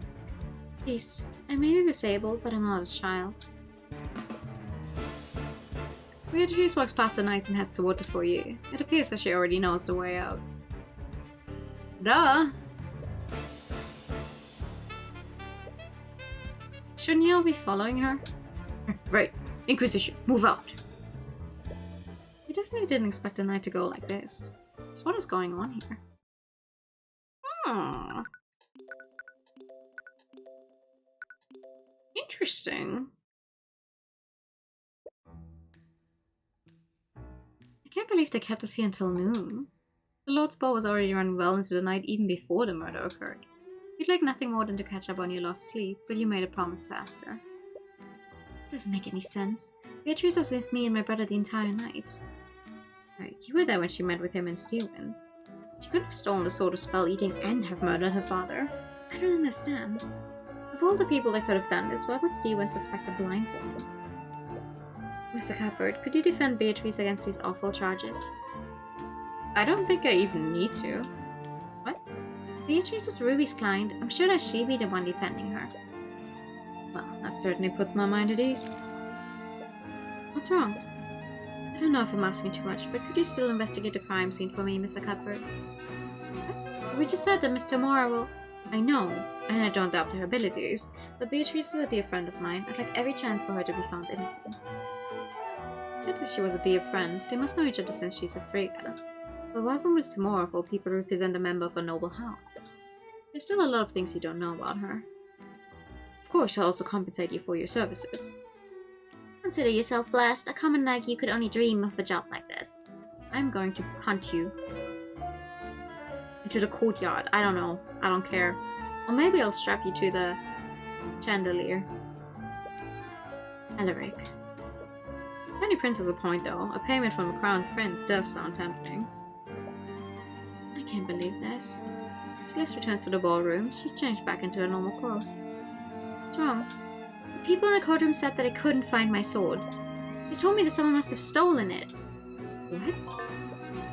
When Celeste went into the courtroom to change, she was told that her sword had gone missing. Someone else must have taken it. Uh-huh? How would someone want to steal Celeste's sword? Aside from your group, everyone else at the ball was an aristocrat. You do recall it saying that it was forged in the Eastern Kingdoms. Someone might have stolen it because of its rarity. We can probably keep an eye out for it while we investigate the matter. This might all just be some kind of mistake. I hope so. Anyways, where should we start first? We should head to the crime scene.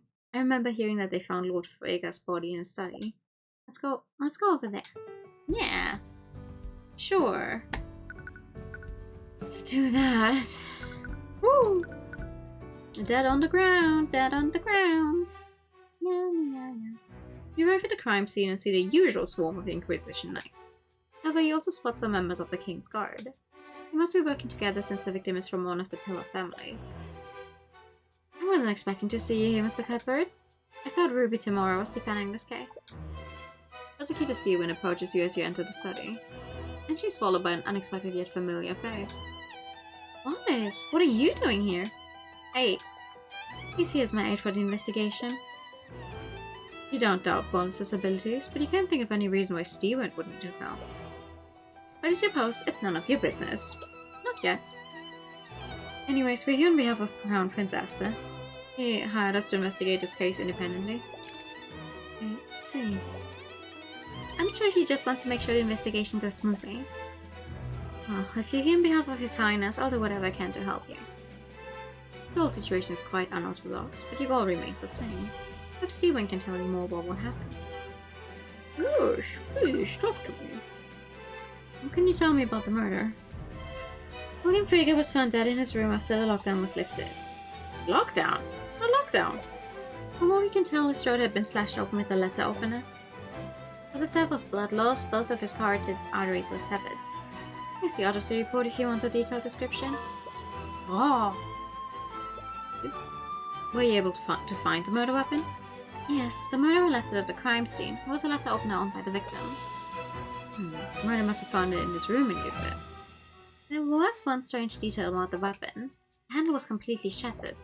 We're not sure what to make of that detail, but it's as if something crushed the handle using tremendous force. The murder weapon was a letter opener with House Frigga's crest on it. It must have been owned by the victim. Its handle was completely shattered. It would have taken a tremendous amount of force to crush it like that. Okay. What could have caused the handle to shatter like that? Okay, what else? Lockdown. What lockdown? You mentioned that there was a lockdown. When did this happen? You didn't notice? The Inquisition did try to be discreet. Everyone noticed the commotion Beatrice and the two princes made over it. I suppose you two must have been lost in your own little world, weren't you? Oh. Well, anyways, you said that Lord Frigga's body was found after the lockdown? That means that something else must have happened prior. Supposedly someone had broken into one of the heralds and exhibits. One of the magical artifacts was stolen. So there was also a theft last night. The summoner's lockdown system behaved like the one at the Imperial Academy? The systems are somewhat different. Unlike the Imperial Academy, the lockdown only prevents people from leaving or entering the manor. So not all of the rooms are locked. What about this specific room? This room does have objuration wards that lock the door and prevent teleportation in and out of it. And in addition to that, the system placed an anti-magic field over the manor.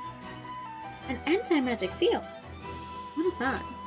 Anti-magic field is a spell that nullifies all magic within it. Yeah, but as we have found out earlier, if you put two of them over each other in the areas where they overlap, you might still be able to use magic. What is that? This is especially fascinating because he did find out about the whole putting two anti-magic fields over each other thing earlier, so now concentrating on the spell, the caster forms a 10 feet radius sphere that nullifies all magic within it. Any spell effect that enters the sphere instantly dissipates, and any mage that tries to cast a spell within the zone will fail to do so. If this zone of anti-magic overlaps with any other magical nullification effect, the two effects will cancel each other out. What's an airport again? Exactly what it says on the tin.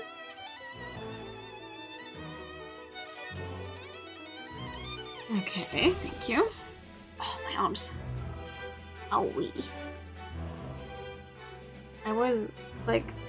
I had 4 hours of sleep today.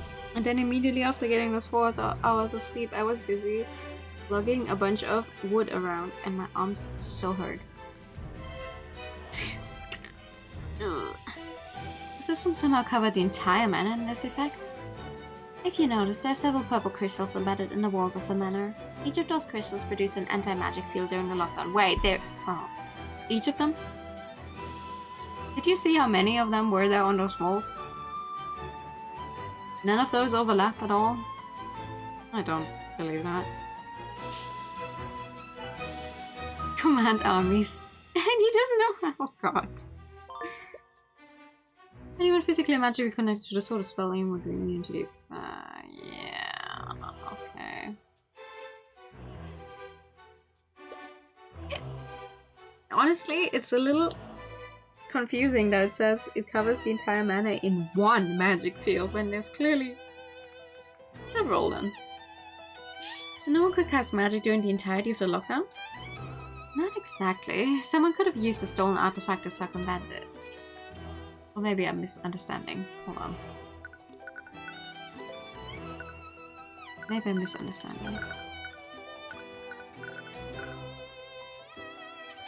It creates magical barriers that prevent anyone from leaving or teleporting out of the building. In addition, it covers the entire manor in an anti-magic field. Just one.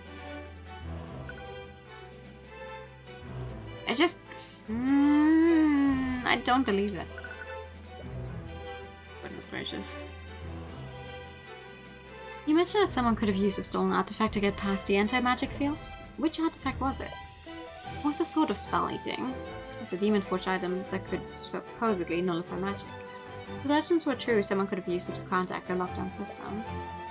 After Lord Haraldson reported the theft, the Inquisition discreetly placed the manor on lockdown. They searched every room in the manor to try to find it, but it was eventually found in Beatrice's bedroom. And that led them to believe that she had stolen it. That's correct. The Kingsguard moved to arrest her, but Prince Asta ordered them to step down. It didn't look like she was planning on fleeing, so they planned to wait until after the party had ended. But then they found Lord Frigga's body. Correct. We believe that she used a stolen sword to nullify the magical locks and break into Lord Frigga's study. But if she had the sword, why wouldn't she use that to commit the murder? That's what I said! We're not entirely sure. We have a few working theories. She might have wanted to prevent the theft from being tied to the murder, or perhaps she had more confidence wielding a knife over a sword. Regardless of her reasons, it's clear that the sword wasn't a murder weapon. So she's not just being implicated in Lord Freyga's murder, she's also being charged with stealing the sword of spell eating. For what possible reason would she have to do either of those crimes? Listen, if the game is making it a little wonky in how it's describing something, then I am going to work with that and think, okay, maybe it is on purpose. And maybe it's going to come up. I have my working theories. Since the body was found here, was Lord Freyga locked in his room during the lockdown? Yes, William Freyga knew that his room should have been secured. He was supposedly in a bad mood and had locked himself in his room for most of the night. He refused to let anyone into the room. The only person he spoke to after that was his daughter. His daughter? Are you talking about Miriam? No, Lord Freyga had another daughter. I'm referring to How do you say his name? Leif? Freyga, Lord Freyga's middle child. She tried to tell her father about the theft, but was apparently preoccupied with something else. He said that he wanted to stay in the study for the rest of the night. When did this happen? It was shortly before the lockdown was activated, a little after 1 AM. Goodness gracious. Let's see. After his meeting with Beatrice Freyga, William Freyga retreated into his study and locked himself within it. He refused to speak with almost everyone who tried to disturb him. The only person he spoke to was Leif Freyga. She told him about the theft of the sword of spell eating a little after 1 AM, but William didn't seem to care and returned to his business. Leif must have been the last person to see Lord Freyga alive then. You should speak with her and get more details about Lord Freyga's actions that night. By the way, Steven, do you have a map of the manor? I do. Would you like a copy? Please and thank you. Map of the ground floor. It shows the rooms relevant to the case. And map of the second floor. Let me see those. A room of the first floor. Okay, ballroom. Oh yeah, storage room, study, courtroom, sitting room, kitchen, pantry, bathroom, stairway. Okay. And second floor. Roof to garden, Miriam's bedroom, Beatrice's bedroom, bath. Fuck. What kind of... Who the fuck designed this? Why not make the room all the way here? No, ooh, here's an extra pathway to the bath, presumably. What the hell? Gallery, William's bedroom. I'm just gonna call her Leave. I don't know how else to say it. Okay. Were there any other witnesses aside from Leif who saw Lord Freyga that night? Perhaps someone heard what happened from a nearby room? There was someone who heard the altercation, but it was quite obscure. The servant was trapped in a storage room nearby. There's an oven that connects his room with that storage room. He supposedly heard sounds of a struggle through that vent. What did this witness hear? There were sounds of a struggle before he heard Lord Freyga choking on his own blood. When the locker was lifted, he informed the King's Guard of what he heard. That's when they discovered the body. I see. Who was the servant? I believe you actually know him. His name is Jan Hughes. But Mr. Hughes is here? You never expected to see him again? Much less here of all places. But if you hold the altercation, you definitely want to speak with him. People are trying to pass through a private room. It's hen.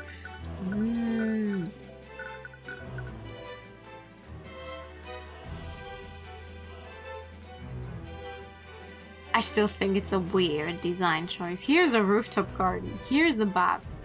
So you go like this. The thing is, they don't show us any doors, right? It would be interesting to see where the doors actually are, but whatever. I'll take what I can get. No, the Manta is not dead yet. There must be a reason for it, obviously. I think I'm lacking a lot of information about the defendant. From the way you're both acting, you and Asta seem to know her. You Manta didn't tell you about her? No, I try not to pry into her business. I see. I honestly don't know much about what happened either, but Beatrice was Lord Freyga's eldest daughter and the former heir to House Freyga. Former? About 5 years ago, she fled Freyga Manor and went into hiding. None of us knew where she'd gone. She ignored any attempts we made to contact her. She even used her magic to prevent us from scrying her. Last night's ball was the first time in years that Asta and I had seen her. Beatrice Freyga fled from her family 5 years ago and went into hiding. Until the night of the murder, many of her friends and family members hadn't seen or heard from her. If that's true, how did Miss Tamora meet her? Because your mentor definitely has some things, a lot of things we don't know about that we probably should. Would you happen to know why Beatrice was meeting with her father after all these years? I have some ideas, but nothing concrete. I was hoping you could tell me. Tamora and Beatrice have both refused to disclose anything about their meeting. Damn it, what could a meeting have been about? Speaking of which, I haven't seen Tamora anywhere in the manor. As a defendant's attorney, I would have thought that she'd be here to investigate the murder alongside me. That is strange, but Miss Tamora has always had her own way of doing things. Perhaps she's using a different strategy. Anyways, I imagine that she met with her father to request financial aid. Why do you say that? I have it on good authority that she was deeply in debt. That's the only reason why she would speak with her father after all these years. It's also why I believe she murdered her father. You think she murdered him for his inheritance? That's the only motive that makes sense. Alright, there's a lot to work through here. Prosecution will try to assert that Beatrice committed the murder, but what would she have needed to do to carry out all of the actions described? First thing we need to do is narrow down the time in which the murder occurred. When did the murder occur? The body was discovered after the lockdown was lifted, and Lee Frigga saw her father alive before it was activated. He entered his study and she watched as the lock engaged. So, the murder occurred after... No, during lockdown. Right, the murder must have occurred during the lockdown. But that means that the murderer somehow got past the abjuration walls that protected this room. That's why it's blocked teleportation, and they magically locked the only door leading into this room. Stephen and the Inquisition believe that Beatrice used a sort of spell eating to get past them. Regardless of what they think, we need to assume that the murderer used some kind of magic nullification to get into William's study. But that's not necessarily true, is it?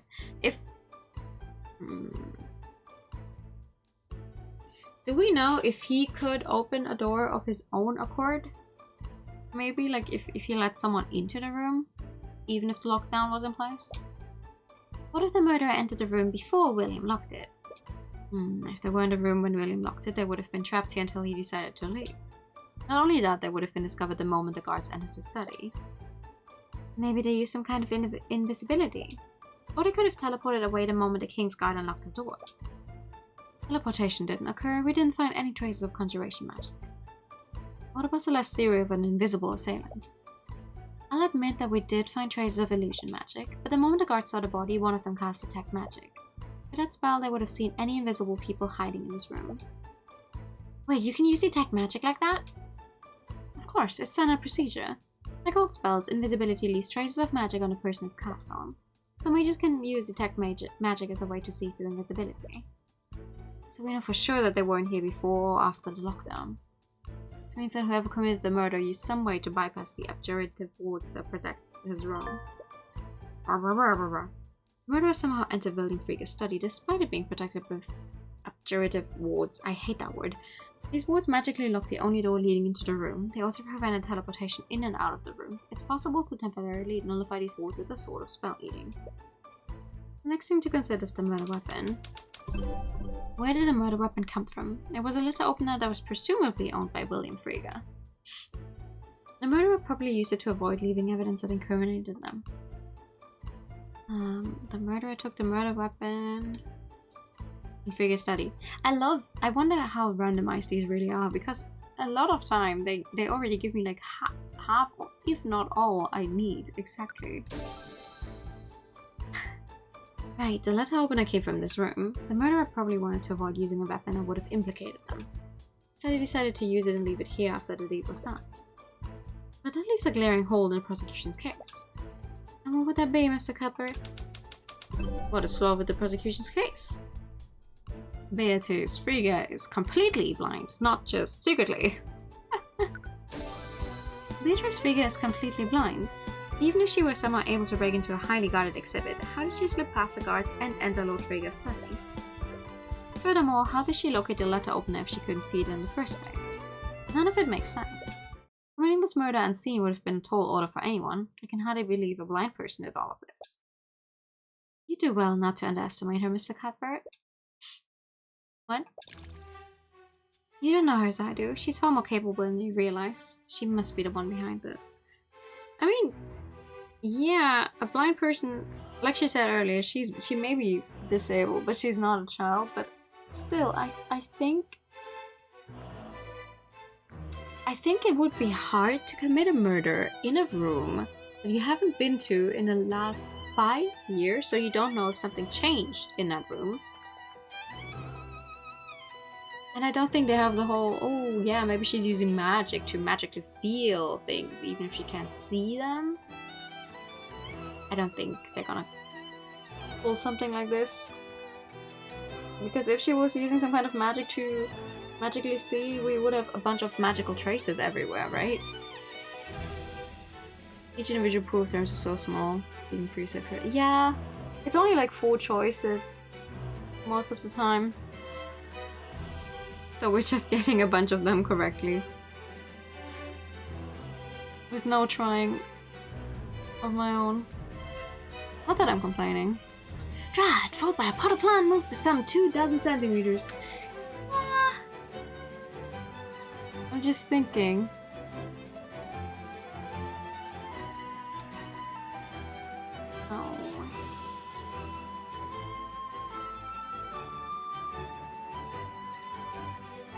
Oh.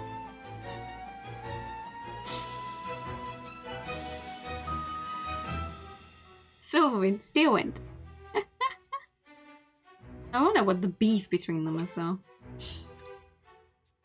4. I suppose I wouldn't know, but the idea that Beatrice did any of this is still ludicrous. I suppose I can change your mind about that. I have to ask you a question, Mr. Cuthbert. What would you do if you discovered that one of your clients was guilty? What? I mean, I tend to have an insight into these sorts of things. That would never happen. I've already seen your uncanny ability to read people, but I'm only hypothetically speaking.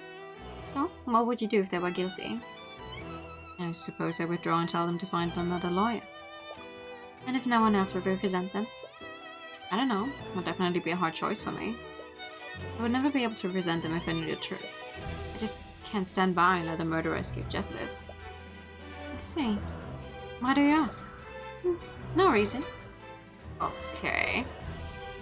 Anyway, she's made her stance clear. You still have a lot of leads to follow up on. You should move somewhere else. Sure. Maybe talk to the person in question. Ah, we're running out of different assets, so we're reusing ones we have already seen. Which is fair. Which is fair. But still, it's funny to imagine that her bedroom at home is the exact same that Miriam made her dorm room look like. Even if that's totally not the case. And just a budget limit. Treka, where are you? As you enter Beatrice's room, you've unexpectedly met with a large cloud of dust. Wow, this place has not been cleaned. Oh, your vision clears up and you realize that there's someone else in the room with you. Sorry, I didn't mean to intrude. No, there's no need to apologize. But I would like to know what you're doing here. We're here on behalf of the Crown Prince for investigating the murder of William Frege. Oh, I see. My apologies, I didn't quite get your name. My name is Leaf Frege, and no one knows how to say my name, but that's okay. Occupation, noble. How old are you? So this is Leaf. According to Steven, she was the last person to see Lord Frege alive yesterday. She might have some information about how he was acting that night.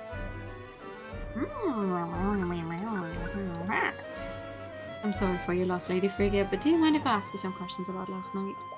Of course. Prosecutor Steven told us that you were the last person to see him alive. Did you notice anything unusual about your father's behavior? 18! Alright, another barely 18-year-old. Well, he was extremely upset about something. I think Beatrice may have offended him during the meeting. The servant said that he wanted to be left alone. He retreated into his study immediately after the meeting. I tried to speak with him when the theft was reported, but he didn't much care about the missing artifact. He told me to leave him alone and let the Kingsguard investigate the sword. He was probably busy making the changes to as well. That's an interesting thought. When did you speak with him last? It was before they activated the lockdown. It was a little after 1 AM that night. After his meeting with Beatrice Frigga, William Frigga retreated into his study and locked himself in it. He refused to speak with almost everyone who tried to disturb him. He only remembered blah blah blah. You know that he entered the study to make some sort of adjustment to his will. Do you have any idea what he was doing in his study? She's very elf-coded. It's the green coat and the blonde long hair. I can see what you mean though. What? No, I have no idea. You detect some fear from her. Lady Frigga, is there something you're not telling us? It's important that we know about your father's actions before his death. I'm sorry, I don't know anything else. My father was a private man and didn't share much with anyone, even his own family. I wish I could be of more help, but I really don't know anything else. I refuse to believe that's why he was killed. She's clearly holding something back. If you can reveal what she's hiding through an argument, she might be more willing to cooperate. But you need more information about William and his will first. In the meantime, you should figure out what else she knows. Okay. I can do that. She must have done it. I noticed that this room hasn't been cleaned recently. Do you know why?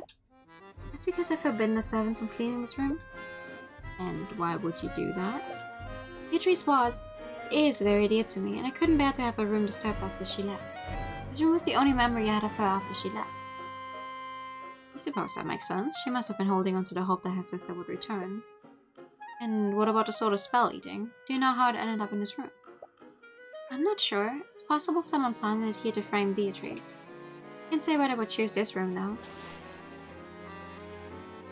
Okay. What kind of person was your father? Ooh! Doesn't look like William Frigga was very beloved. My father was a complicated man. He was a brilliant scholar and businessman. He was a cold and distant father. Let's see. Did he have any enemies? As the head of House Frigga, he controlled nearly every banking house in Vivengard. There were many people who resented his wealth and power. Can you remember anyone specific? Perhaps someone that he'd slighted recently? There was Lord Von Sanctus. The ruling Lord of Ornyx? Yes, I heard that he was recently involved in a court case. My father has been using the controversy as an opportunity to slowly take control of Von Sanctus' industries. And from what I've heard, he's been extremely bitter about that. Von Sanctus' reputation must have taken a hit after the Dracogen trials. He'd hoped he'd get himself involved in another murder. But you can never be too sure. You want to speak with him and get more details. Although would he even consider cooperating with you? Anyways, are there any other enemies he might have had? No, none that I can think of. We make it a point to start drawing brunette elves dressed in purple. Purple! Purple is a good color. Next elf character I make, I will make a point to make brunette. Just for you. Okay, what else? Can you tell me about Beatrice Frigga? I heard that she fled the Frigga estate 5 years ago. Before she left, Beatrice was one of the most powerful mages I'd ever seen. She is incredible. At the age of 13, her talent for magic had even eclipsed my father's. But it was never enough for him. What do you mean? Before my mother died, he desperately wanted a son, but he only ever had daughters. Everyone thought that Beatrice would inherit House Frigga from my father, but our family knew the truth. William Frigga would never leave his legacy in the hands of a woman. Wow, ass. What? No matter how hard Beatrice tried, my father would never acknowledge her accomplishments. He was extremely cruel to her. He constantly belittled her achievements and dismissed anything she said to him. And after the accident, he used her disability as an excuse to take away the little influence she had. It was an accident that gave her a disability. Is that why she's blind? Oh, okay, we're learning more. Ah! What's wrong? You can see it, but the entire room is covered in traces of abjuration magic. Everything is glowing white. Right, that makes sense. There were several anti-magic fields covering the manor. Those fields probably left traces of abjuration everywhere. I won't bother showing you the traces of abjuration I find while we're here. Sure! Give me some of that sweet, sweet detect magic. Prepario Arcanum!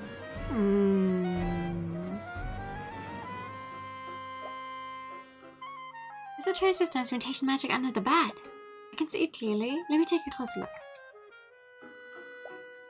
It's Crimson Lotus. What? It's my sword. What? You never knew her sword had a name? This is where it's been. Why would it be here? You think there's some kind of... There's probably some kind of spell that's just like, can make two different things change places.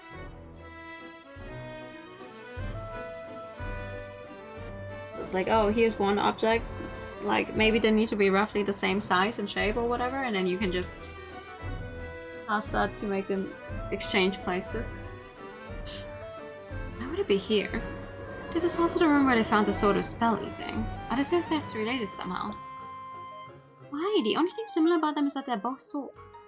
There's definitely more to this, but what? You later found a missing sword was found in Beatrice's bedroom. This was also the room where the sword of spell eating was found after it was stolen. Are these two elements related somehow? Well, clearly, now that we found theirs, they have to be.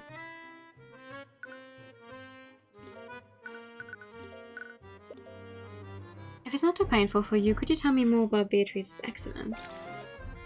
Is this even related to the investigation? Any small detail could make a difference. I need to learn everything I can.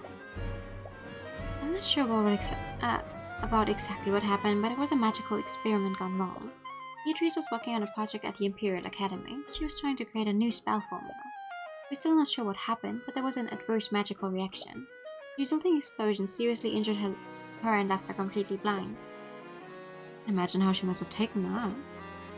Actually, she was probably the most unfazed by what happened, but that didn't matter. My father saw this opportunity. He told me that he was relieving her for Lily so that she could recover. But I knew the truth. He was going to take away her political power and social standing. She was reduced to a mere decoration for our home. And that must have been why she left. Did she contact you during the time that she was missing? No, no one had heard from her during that time. As much as I was worried for her, I was also a little happy.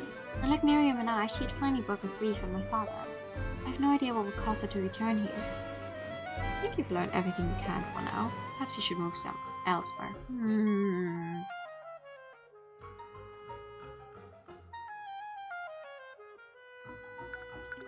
Are you sure?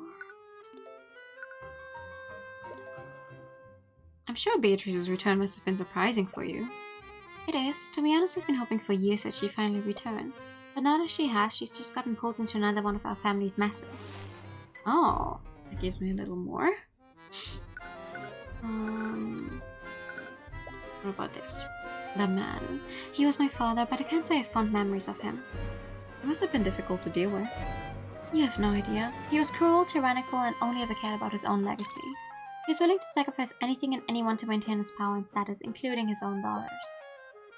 It sounds like his treatment of Beatrice was particularly harsh. It was. He never saw her as a worthy successor to our family's legacy simply because she was a woman. Even after her accident, he used her disability as an excuse to strip her of any power she had left. I can only imagine how difficult that must have been for all of you. It's been a constant struggle, but we managed to survive. As bad as it sounds, now that he's gone, we might have a chance to rebuild our family. Ah, there we go. Now I have a complete profile of you. Let's see if I can find out some more. We enter the storage room hoping to investigate the air vent that connects to Lord Frigga's study. What? Aha, woo! When did I find out about the air vent? When you come across a person laying on the floor. What? Jan, is that you? Oh man, that's all the nice. It's having such a good nap too. Mr. Hughes. Oh, it's you two. Why are you taking a nap in the storage room? I needed to take a break from all the chaos going on. Kingsguard won't let us leave until they finish investigating the murder. And his pompous noble shooed me away when I tried sleeping on one of the couches. I didn't expect anyone to find me here. I see. Well, I mean, it's a good place as any, I guess. No one's gonna check a random storage room. Anyway, suppose Akira told us that you heard the murder from here during the lockdown. Do you think you could tell us what happened? Sure, why not? My nap's kind of ruined anyways. Okay. So you're working as a servant now? Not exactly, but I was a part of the catering staff. Finn started their own food business after Frigga threw us out of the academy. Ah, right. Sorry about that. Nah, it's not your fault. Even if Redmond was still headmaster, I'm sure the board would have found some other way to get rid of us. Wait, are Valentina and Valerie here too?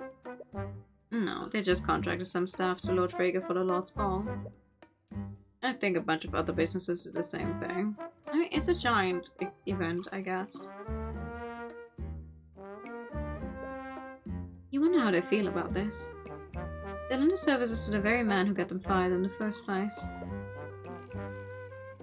Well, he must have offered them a lot of gold.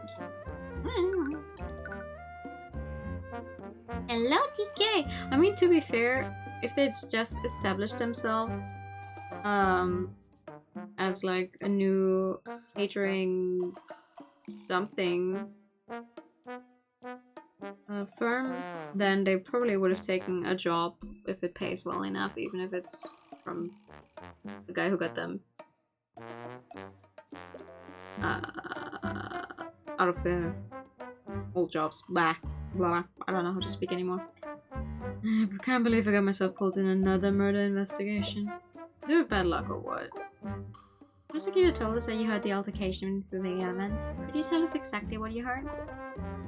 Well, I didn't hear everything. I was taking a nap in this room when it happened. Of course you were taking a nap. You were not taking a nap when murders happened right next to you. Why were you napping here? I didn't have a choice. I accidentally closed the door when the lock was engaged. Before I knew it, I was trapped here. Do you recall Steven mentioning that? Anyways, I heard the sound of some kind of struggle going on. I couldn't hear everything, but I heard Lord Frege shout, "Who are you? What do you want?" I went on for a few seconds, then I heard the sound of someone getting stabbed. You hear the voice of the assailant? They didn't say anything, but I did hear them. The voice was really raspy. I think they had a sore throat or something. They were trying to mask their voice. Jan Hughes was trapped in a storage room near William Frege's study. He took a nap but was awoken to the sounds of some kind of physical struggle. He heard Frege shout, "Who are you? What do you want?" In a few more seconds he heard the sound of someone being stabbed. Well, thank you for the hydrate time and the pasta, Jack.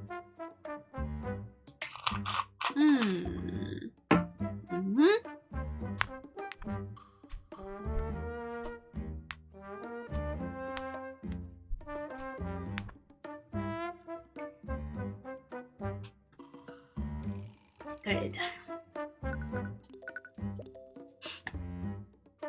Why did you enter the storage room anyways? The servants were complaining about rats running through the event, so they sent me to take care of it. I had one of them running the events upstairs and I followed it here. I figured I had nowhere else to go, so I opened it up and put a trap down. After I was done, I tried to leave, but the door was locked. Didn't have anything else to do, so I took a nap. Honestly, go for you. Servants have been frequently complaining about the sound of rats running through the vents. Jan tried to track one of them down and followed it to the storage room. You only heard a few words before the murderer struck the final blow. It doesn't give you much to go on, but it's just someone who could become relevant later. But now you should probably move somewhere else and gather more information. Okay, what else? Ooh, the sitting room. You explore the manor further and find one of its many sitting rooms. And there you happen to spot a very familiar face. He's sipping on a glass of wine. His expression turns disdainful the moment you enter the room.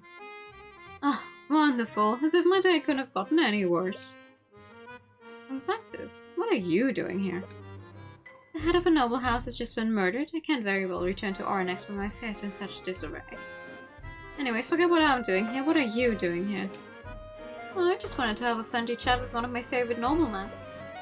I hear that you've been keeping busy since we last met. It must be difficult losing your empire to House Frege. Tyrion, we do need his help. So that's so? What makes you think I'd ever help the likes of you? Because it would take suspicion off of you, and let's face it, with your reputation, you could use all the help you can get. How dare you? How have you known that I'm still a respected member of the nobility? Respected? Is that why everyone's talking about your hand and just in ways that? Because the way I see it, being involved in another scandal would destroy what little remains of your reputation. It makes no difference to me, and to be perfectly honest, I'd like nothing more than to drag you onto a stand and embarrass you a second time. You can practically hear him grinding his teeth together. Very well. If it means I won't have to endure your presence any longer, I'll oblige and answer your questions. Oh, thank you. Honestly, it's just one mess after another with you. Mess? Wouldn't you have much to gain from William Frigga's death? On the surface level, you might be right, but it's far more complicated than that. House Frigga controls the banking houses. They're the main pillar of support for Rivengard's economy. William's death could have unimaginable economic consequences regardless of who inherits his house. I wouldn't be foolish enough to do something like that. That remains to be seen. Think what you will. The others who would benefit from William Frigga's death. True. You mentioned that other people would benefit from Frigga's death. Who specifically? If I had to venture a guess, I would say Lucius Stewart benefits the most. Do you mean the prosecutor's father? But you just said that Lord Frigga's death could have unimaginable consequences for the economy. Do you think that Brood cares about Rivengard's economy? No, all that man cares about is power. Pure and physical power. House Stewart and House Frigga have been fighting for control of Rivengard for generations. In this long-lasting era of peace, the Stevens military have become far less valuable to the crown. If it weren't for Lady Stevens' engagement to the Crown Prince, they might not even be considered a pillar family anymore. The death of William Frigga is probably exactly what Lucius Stewart has been waiting for. And if our economy were to suffer, it would cause civil unrest. In a scenario like that, the Crown would have to rely on Stevens' forces to maintain order. It does make sense, but could Arya's father really be involved in it? What else? It's clear that you think Lucius Stewart would have much to gain from this, but can you think of anyone else? Well, there is Harold Haraldson. That can't be his real name. But what would Mr. Haraldson possibly gain from Frigga's death? From what I've heard, William was planning to defund the Haraldson Hall of History. Really? Why would he do that? I'm not sure of the specifics, but supposedly Lord Haraldson has refused to omit the less flattering parts of Rivengard's history from his exhibits. It's gotten blatant enough that he's drawn the ire of the king himself. They actually got into a very heated argument during the Lord's Ball about it. I heard that William declared he would be removing House Haraldson from his estate. You don't want to suspect Mr. Haraldson, but you need to examine every possibility. As the curator, he would have the easiest access to the Sword of Spell-Eating, and he could have staged a robbery to cover his tracks. At the very least, you should give Mr. Haraldson a chance to explain himself. What can you tell me about the defendant in this case? What? She's your client. Surely you would know her better than I. Humor me? Well, I'm sure you're aware that she fled the Frigga estate 5 years ago. In doing so, she dealt a blow to House Frigga's reputation and directly insulted the Crown Prince by breaking her engagement to him. I knew it! I knew it! That is exactly what I thought earlier. Oh, they know each other? They were. Wait, Beatrice was engaged to Esther? Yes, it was quite a scandal at the time. And Lucia wasted no time in pushing his thoughts into taking Beatrice's place. Oh, is that why those three were so awkward last night? Honestly, the situation is just an absolute mess, and a woman's return will complicate things. Beatrice's return complicates things? What do you mean by that? Well, maybe I guess the original engagement was never properly broken off, and now that she's back, technically it could hold through? Do you find Beatrice's return to be inconvenient for you? What are you on about now? Please, don't insult my intelligence, Von Sanctus. Fine. If you must know, my son was arranged to marry William's daughter, Leif. Leif? Since Beatrice showed no signs of returning, it was apparent that Leif would inherit House Frigga instead of her. I know when my days are numbered, so I took preemptive action. William wanted a male heir, and I needed to preserve my house, so we both came to an accord. My son and Leif were arranged to be wed. Ew. House Von Sanctus would have been absorbed, but at least my Jaden would stand at the helm of House Frigga. You nobles are absolutely awful. I should probably consider myself lucky. Think what you will, I wouldn't expect a commoner to understand. It's a problem of your generation, you have no sense of duty or obligation. Leif has already expressed resistance to this marriage, even though she was well aware of the details. No war she had behind her sister to end the engagement altogether. Leif Frigga was due to be married to Jaden Von Sanctus. His arranged marriage was facilitated by William Frigga and Lloyd Von Sanctus. As part of this diplomatic marriage, House Von Sanctus would be absorbed by House Frigga. In return, Jaden would inherit the entirety of House Frigga from William. Leif knew how this marriage would affect the future of House Frigga. She has expressed resistance to the diplomatic marriage and has been stalling for time. Lloyd Von Sanctus worries that William Frigga's death could cancel the marriage altogether. Leif never mentioned any of this. As much as you hate to think it, William's death would get her out of this arranged marriage. You should talk to her about this. And anyways, Von Sanctus gave you a decent list of suspects. You probably learned everything you can from him for now. It's nice that the game is like very, very open. It's just like, yeah, okay, you have everything you need here. Go somewhere else. But I want to look at this picture. Painting of some adventures in a tavern. Ah, this must be Beatrice figure the first. The first? According to legend, she was one of the descendants of the 7 heroes of Vivengard. She joined a band of adventurers that were traveling across the nation. Not to imagine a Frigga's coming from such humble beginnings. Nani?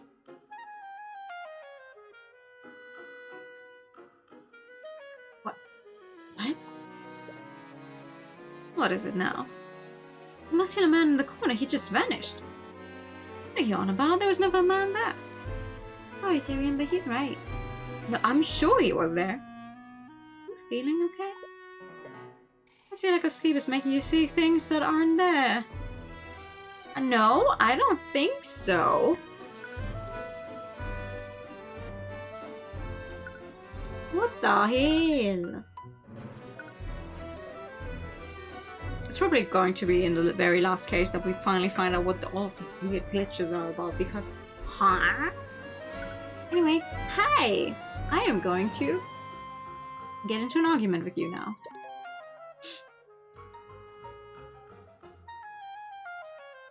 Leif Frigga seems to be hiding what her father was doing in his study. You doubt that she's doing this out of malice. She might not even think that's relevant to the case. But William Frigga had many enemies, and he retreated into his studies to do something that night. And that something could be related to when he was murdered. Yes! I want to start an argument with her.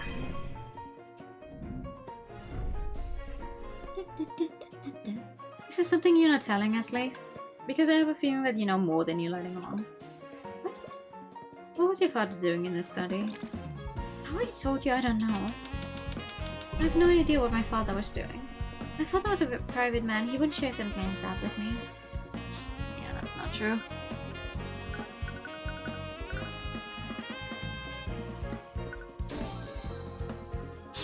He was making some sort of change to his will, wasn't he? What? Someone else tell him. Why did you find the need to hide this from us? I didn't. The thoughts you saw earlier seem to disagree with that. We've only just met today, so I understand if you don't trust us, but the Inquisition thinks that Beatrice murdered your father, and they claim that she did so for his inheritance. That's absolutely absurd. Regardless, your father's inheritance is a likely motive behind this murder. Many people would have a lot to gain from his death, including you. Excuse me? I was not involved in this. How could you even think that I'd be capable of something like this?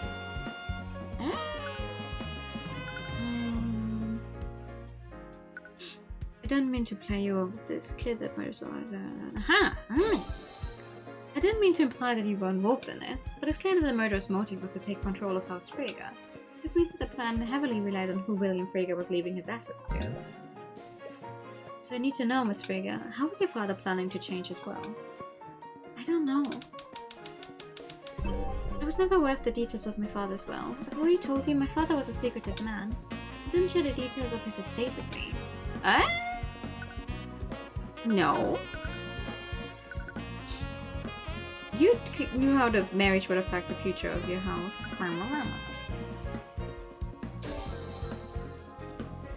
It's not really true, though. What?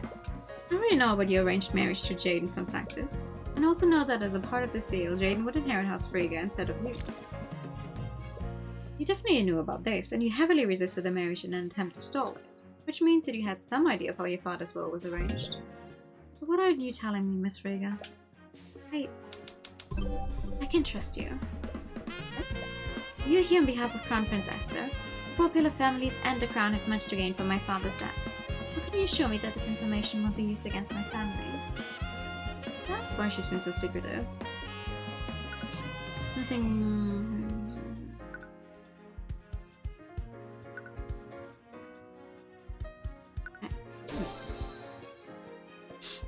There's nothing I could possibly say to make you trust me, but please understand I'm only trying to find out who murdered your father. And to do that, I need to know everything that he was doing that night. I have no reason to trust you, but somehow I can tell that you're being sincere. Will you really protect Beatrice? You've got to reassure her that you will, but something in the back of your mind stops you. I'll get to the truth of what really happened. Okay, If that's truly what you're planning to do, I'll tell you what I know. Nice. Like, if she was actually the murderer, then, well, sorry. But I'm gonna get behind the truth. I wasn't trying to be uncooperative, but I didn't know who I could trust. Uncooperative. Considering the circumstances, that's perfectly understandable. Not sure why, but my father was extremely upset that night. According to him, Beatrice at return was even more impudent than before. He must have been angry about something she said during their meeting. Did he tell you what the meeting was about? He didn't, and I honestly didn't really care. I was just so happy that my sister had finally returned. But my father clearly felt the opposite. Before he entered his study, he told me that he would be pruning the family tree. He's going to disinherit my sister and several other members of our family. He probably started drafting a new will to reflect that decision. Beatrice... Frigga fled from her family, blah blah blah. On the night of the murder, Beatrice finally returned to her home. She arranged a meeting with her father. This meeting didn't end as planned, and Beatrice angered William Frigga enough for him to declare that he would be disinheriting her that night. Has anyone found the draft of this will? No, it was one of the first things that I looked for after the investigation began.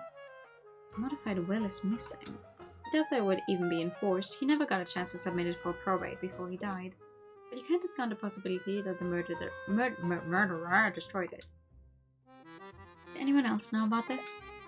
No one. I didn't even tell Lady Steven when she was questioning me. Because it would have given Beatrice a motive to commit the murder? Anyways, thank you, Miss Frigga. Mr. Cuthbert. Yes? My sister is not a bad person. There's no way that she'd do something like this. Despite what she says, she seems to have some doubts. She's in good hands. Ruby Tamara's the one defending her in the trial, after all. Hope so. Anyways, you think that you should learn everything you can from Leif. There's only one last person to speak with. Harold Haraldson. Okay, Harold Haraldson. Harold is a funny name. It's not going to... Gallery. Oh. This is a complete mess. I stand at the gallery, spot Haraldson inspecting the shattered remnants of a display case. If you recall correctly, the display case that he's looking at once held a sort of spell eating. Mr. Cuthbert, I had a feeling I'd be seeing you again. Took for the Crown Prince, can you be trusted? Things word have spread about your deal with Esther. Hello again, Mr. Haraldson. Harold. Right, Harold. I'm sure you already know that I'm investigating the murder of William Frigga. And the prosecution suspects that someone used a sort of spell eating to break into Lord Frigga's room. I was wondering if I could ask you some questions about the theft last night. I'll tell you what I can, but I'm not sure how much help I'll be. Sure. Before I do that, though, actually, can I check something real quick? Ah, ha ha ha. Traces of evocation magic on the shattered glass. Evocation is a school of magic that creates and unleashes raw energy. It's the most primal of the 7 schools of magic. Someone must have used a powerful spell to blast the display case apart. Interesting. Wouldn't that have made a really loud noise? And tripped an alarm of some kind? I can't believe a museum owns such a powerful magic item. I would have expected the noble houses to take them for themselves. Well, the nobility of today don't have much use for items such as these. Power of a lord is based on politics rather than magical strength. And a noble wouldn't want to wield the sword of a demon even if the legends are just stories. Demon? Oh, right. The sword of spell eating is said to have been forged from a pact between a demon and a mage. Isn't making a pact with a demon just asking for trouble? They definitely betray you the first chance they got. Well, legends say that demons often draft the blood contracts for this reason. Wait, do you mean like a legally binding contract? The concept is similar, but once you sign a blood contract, both you and the demon are magically compelled to fulfill its terms. It's that violating its terms will result in instant death for the defender, no matter who it is. So some protection. Well, as an attorney, I'm sure you understand it's possible to exploit and use loopholes in any contract. Hi, Raiders! Hello! Chibi Bichuri, hi! Hi, I'm new. I like to call it Pink Vision. I was in JRPGs. We're currently playing Tyrion Cuthbert, Turn of the Arcane. How are you doing? How was your stream? Oh, you were playing hookers. I wanted to look into that one because it looked interesting. Only recently released, right? And also, thank you so much for the follows. Welcome, welcome. Hi, we are in chapter 4 of this game. Chapter 4 of 5. For anyone who's interested in playing it themselves so you don't get spoiled. Welcome. And you're loving it so much? That's good to hear. I do have it on my wish list, I think. Let me check, actually. I think I do. I wanted to check out the demo, but then I didn't. Yeah, I do. I do have it on my wish list. We're glad you're having fun.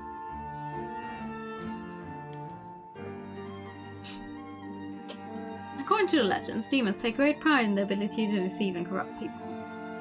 Yes, they do. Yes. What else? According to the prosecution, the theft took place during the Lord's Ball. Shouldn't there have been plenty of witnesses in the gallery at the time? That's the strangest thing. Supposedly, the gallery room was completely empty when it happened. Can't be right. And honestly, I have no idea how anyone could produce enough magic to shatter the display case anyways. Were the wards protecting the case that powerful? They were powerful, but that's not the issue here. It would be one thing to dispel the wards and remove the glass protecting it, but it's another thing entirely to completely annihilate the abjuration wards and shatter the glass. Doing something like that would require an extremely powerful spell, far more powerful than what would have been needed. On the night of the murder, someone used a powerful spell to completely shatter the magically protected glass that was containing it. It was later found in Beatrice Frigga's old room. So you're saying that the force applied was excessive? Yes, and that's not the worst of it. It's clear that the sword of spell eating wasn't the only item that was stolen. Yeah, I can see that the bangles are not there anymore. I am covering the earrings, but the bangles on the left are also missing. What? Was another artifact stolen that night? Yes! Open your eyes, Tyrion! You mentioned that another item was stolen? Yes, it's extremely concerning. After the sword of spell eating was reported missing, I checked the other exhibits. That's when I discovered that the armbands of intellect had been stolen as well. And like the sword of spell eating, we still haven't found the armbands. You look at the glass case where the armbands used to be. They've been removed, but the glass case is completely intact. Thief didn't shatter the glass. Exactly. Moreover, the armbands were actually replaced with a very well-made replica. What? On the night of the murder, Harold Haraldson discovered that the armbands of intellect were also stolen. The glass case holding the armbands wasn't shattered, and the armbands were replaced with a very convincing replica. Huh?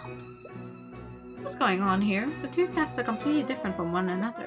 Are they even related? Or did two different thieves coincidentally steal from Harold that night?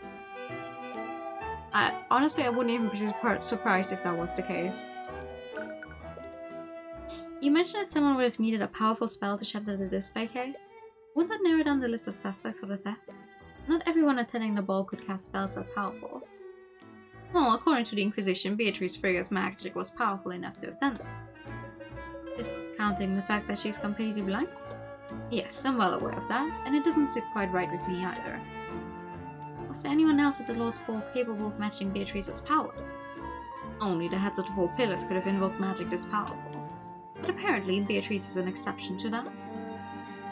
Is Beatrice really that powerful? Or is she being scapegoated by one of the house leaders? But the cases can be opened normally, can't they? Otherwise, how would you transport the artifacts from place to place? Yes, the magical locks on a case can be disabled.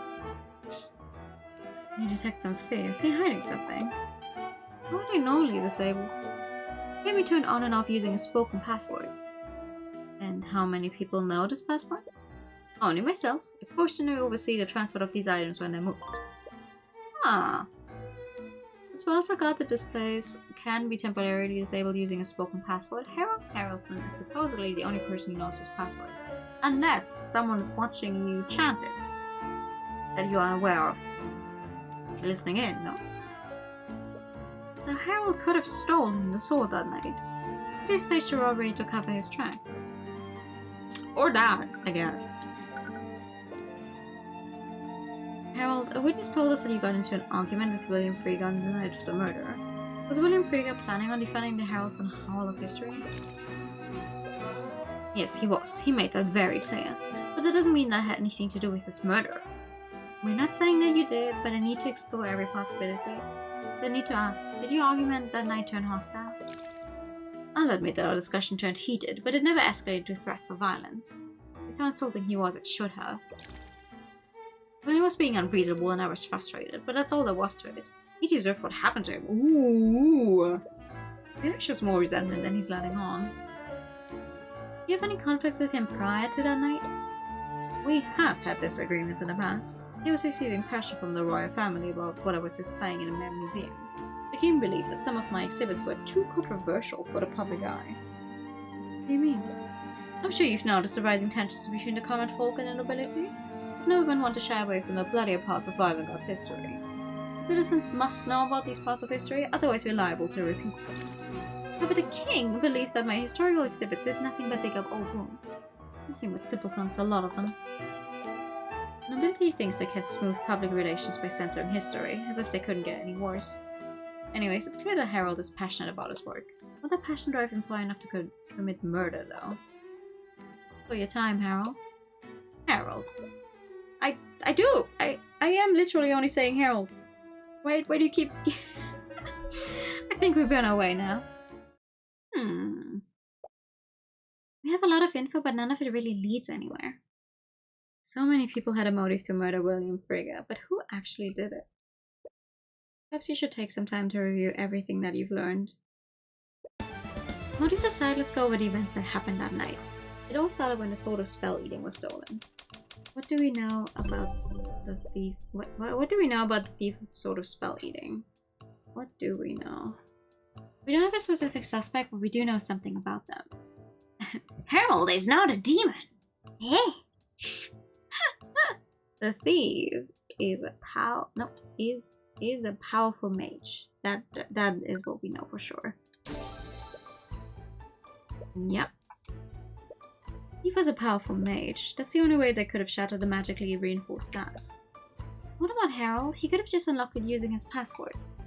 He could have stolen the sword and staged a robbery, but he couldn't have shattered the glass. Only a powerful mage could have done that, and I doubt Harold would lie about that when we could easily confirm it with Steven. Yeah, she has some really, really good sprites. I love her. Right, but then what happened next? They brazenly stole the sword of spell eating. This caused Harold to report the theft to the king's guard. Yep, and then there was a lockdown. I know. And then there's leave statements. Yes. Witnesses tell us about William Frigga. He was an ass and he deserved to die. I mean.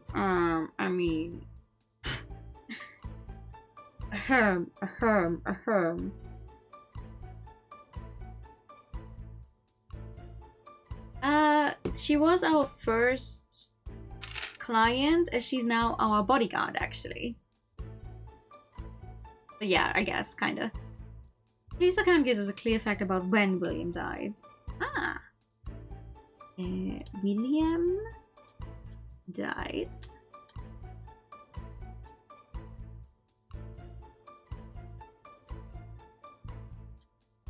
after the lockdown activated. William Frigga was murdered after the lockdown was activated. This means that whoever killed him bypassed the lockdown and broke into the magically locked room. They had to have used a sword, right? That's likely, but not necessarily true. An anti-magic field would have also had the same effect. Murder could have stolen the sword of spell eating to throw off the investigation. But anti-magic field is a high-level spell. Not many mages would be able to cast it. And I doubt any of the nobility will let you see their spell companions.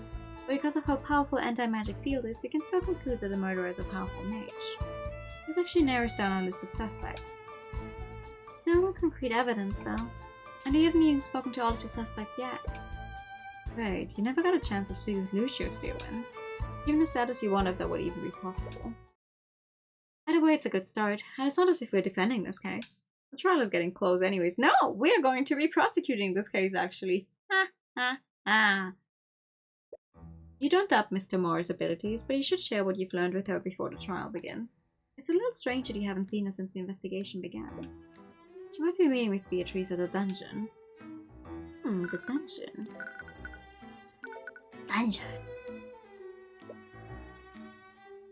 I'm gonna be...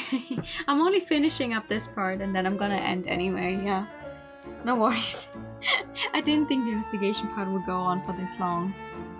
But yeah, have a good night. Oh, it should be over after this though. So. You arrive at the dungeon in search for Miss Tamora. She wasn't at the crime scene, so she must be here to discuss the case with Beatrice. Or at least is what you thought, but you don't see her anywhere. Oh, Mr. Cuthbert. Hi! You were so caught up in your thoughts you didn't notice that you were walking right in front of Beatrice's cell. I didn't expect to see you here. Yeah, I didn't expect to see you here either. Celeste lets out a shriek as Iris approaches you two from behind. For a split second, you see her hand dart towards her sword. It appears that she still hasn't gotten over her instinctual fear of Iris. Iris, what are you doing here? Beatrice is actually an acquaintance of my father. He sent me here to help her through this ordeal. That brings up many more questions, but you don't really have time to pull on that thread. You have less than an hour before the trial begins. You need to find Miss Tamora. Have either of you seen Miss Tamora? Have some things to share with her? Is Iris a good person? That's a very good question that I don't know the answer to, but gut feeling says no. She was just here, but she left to retrieve some documents from her office. Do you have any idea when she'll be back? She didn't say, but if your discussion has something to do with the case, I could pass a message on to her. You feel a little hesitant for some reason, but it is her life on the line. If anyone should know about what you found during the investigation, it's her. Okay, let me tell you what I know. You spent some time going through your findings with Beatrice. From your list of suspects to the possible motives behind the murder, you notice that with each revelation she becomes more uneasy. The idea of someone framing her must be stressing her out. See, you've certainly been very thorough. Yes, but I still have no concrete evidence that points to anyone. You began to mess about him. If he reads his findings to Prince Esther, he might suspect something. What? Sorry, I was just deep in thought. And you were able to catch one of those thoughts. Beatrice, I'm sure you're aware that Prince Esther has your best interests at heart. I know. Even though we haven't spoken for the last 5 years, I still consider him my dear friend. Then I suppose you have no issue with me sharing these findings with him? Of course not. This is bad. Even he wouldn't support us if he knew that I was involved. What was that? I thought she just said that she was involved. Did she actually murder her father? Something wrong, Mr. Cuthbert. You look a little pale. Beatrice was actually behind this, but how? She's completely blind. She couldn't have navigated through the manor and avoided the guards. You must be taking your thoughts out of context, that's it. Mr. Cuthbert, perhaps you should get some rest. You look dreadfully tired. You think very carefully about what to say next. There's one way to get a certain answer through the eye, but if you're wrong... Beatrice, you weren't actually involved in this, were you? Tyrion? You see her gaze narrow in response to your question. Once again, she claps her hands together. She's clearly trying to stay calm. Do you suspect me now, Mr. Cuthbert? You didn't answer my question, Beatrice. As if I'd even need to justify with a response. But no, Mr. Cuthbert, I was not responsible for my father's murder. At least not directly. I was technically an accomplice! Did she work together with someone? Miss Tamora? Yamanta seems to sense the mood in the air. She raises an eyebrow at you. Miss Tamora, can I speak with you alone for a second? Okay. What's wrong? Is everything okay? Miss Tamora, Beatrice, she actually did murder William Freegut. Miss Tamora's gaze narrows. Harry stared around the room to make sure the guards didn't overhear you. What are you talking about? How could you possibly know that? I used the Eye of Horrors on her. She conspired with someone else to orchestrate William Freegut's death. You told anyone else about this? No, it's not as if they'd believe me anyways. You're the only other person who knows about my abilities. Okay. Just stay quiet about this for the time being. Anyways, I need to get ready. The trial starts in half an hour. What? You're not seriously going to defend her, are you? Of course I am. I'm her attorney. But she's guilty. I saw it. Look, at this point, I don't know what you saw. Do you think I can just abandon a client minutes before trial? No, but it's not for either of us to decide who's guilty and who's not. Everyone has a right to an attorney. Our court system needs a defense attorney and a prosecutor to keep things fair.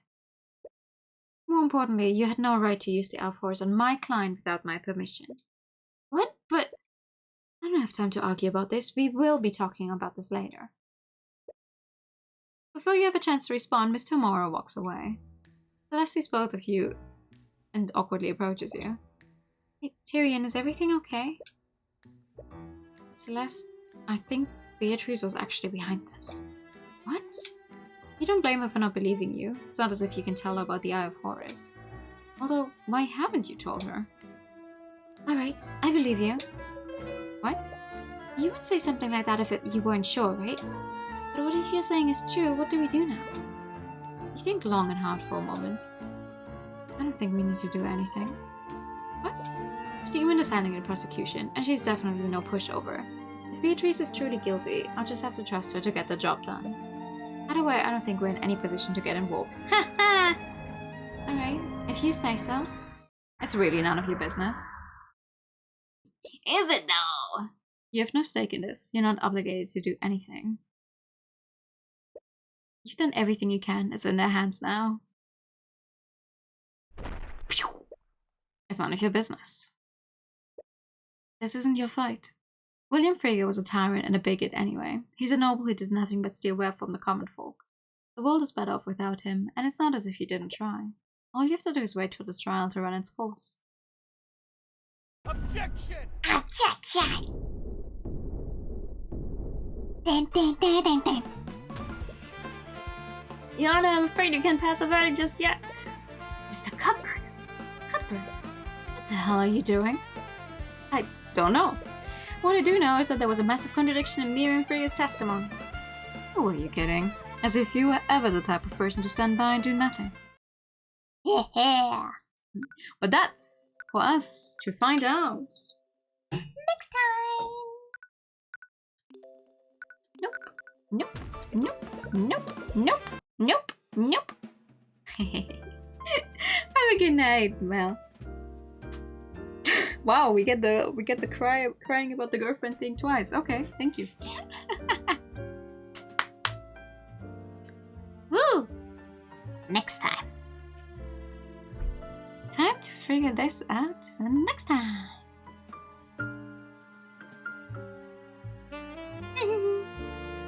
But that's nice. I did go a lot of overtime, but at least that means we will have maybe a good chance. No, actually, no. Ooh. Oh, absolutely. We are not going to finish this case next time either, I think. It has 7 parts. We had 3. We finished 3. This one has 7 parts. The other ones so far have had only 5 parts. It's a long case. Okay, good. That's nice. That means we'll do that one next time then. I'll have to figure out a schedule for next week. And then post it later, but we're gonna catch up on Tavern Talk with Barry because we didn't do it this week, and then we're gonna keep going with this game. We are also gonna play the Kaito DLC stuff for Lost Judgment on the weekend sometimes. And that is a general plan, but I'll post a schedule in a bit once I've figured it out more properly. Anyway, it is Sunday, and Sunday means pink. Our favorite pink cat girl time, finally, because it's been a while since we've had favorite pink cat girl time. Lyri is playing the DLC to Talos Principle 2. So be careful about spoilers in that sense, but I always love watching Lyri play those games, so Have a good night. I'll see you soon. And bye bye. Bye bye bye.